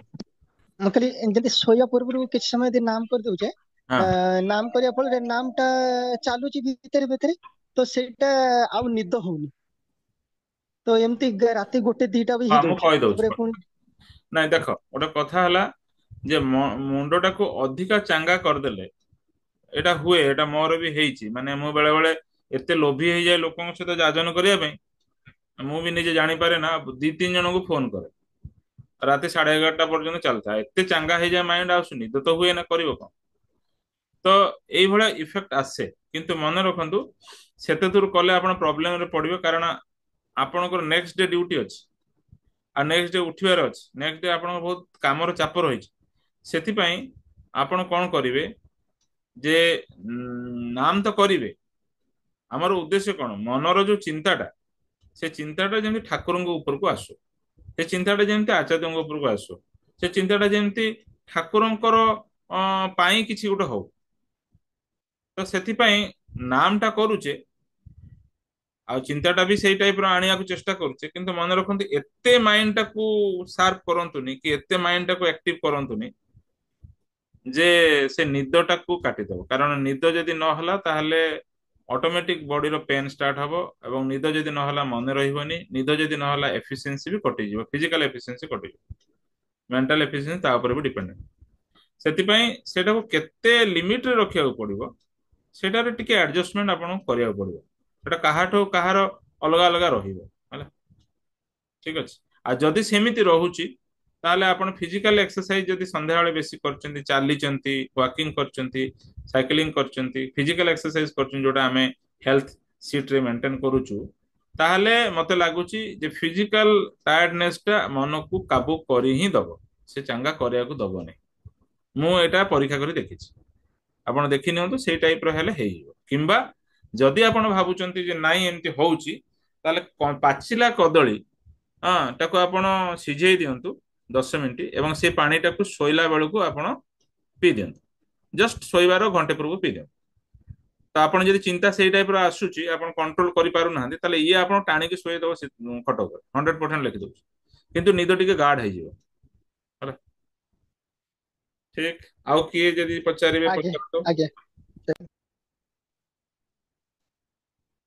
ଆଉ ଯଦି ପଚାରିବାର ନାହିଁ ତାହେଲେ ଆମେ ଛୁଟି କରିବା। ଓକେ, ସମସ୍ତଙ୍କୁ ଯୋଗଦାନ ପାଇଁ ସମସ୍ତଙ୍କର ଯୋଗଦାନ ପାଇଁ ସମସ୍ତଙ୍କୁ ଧନ୍ୟବାଦ ଦଉଛି।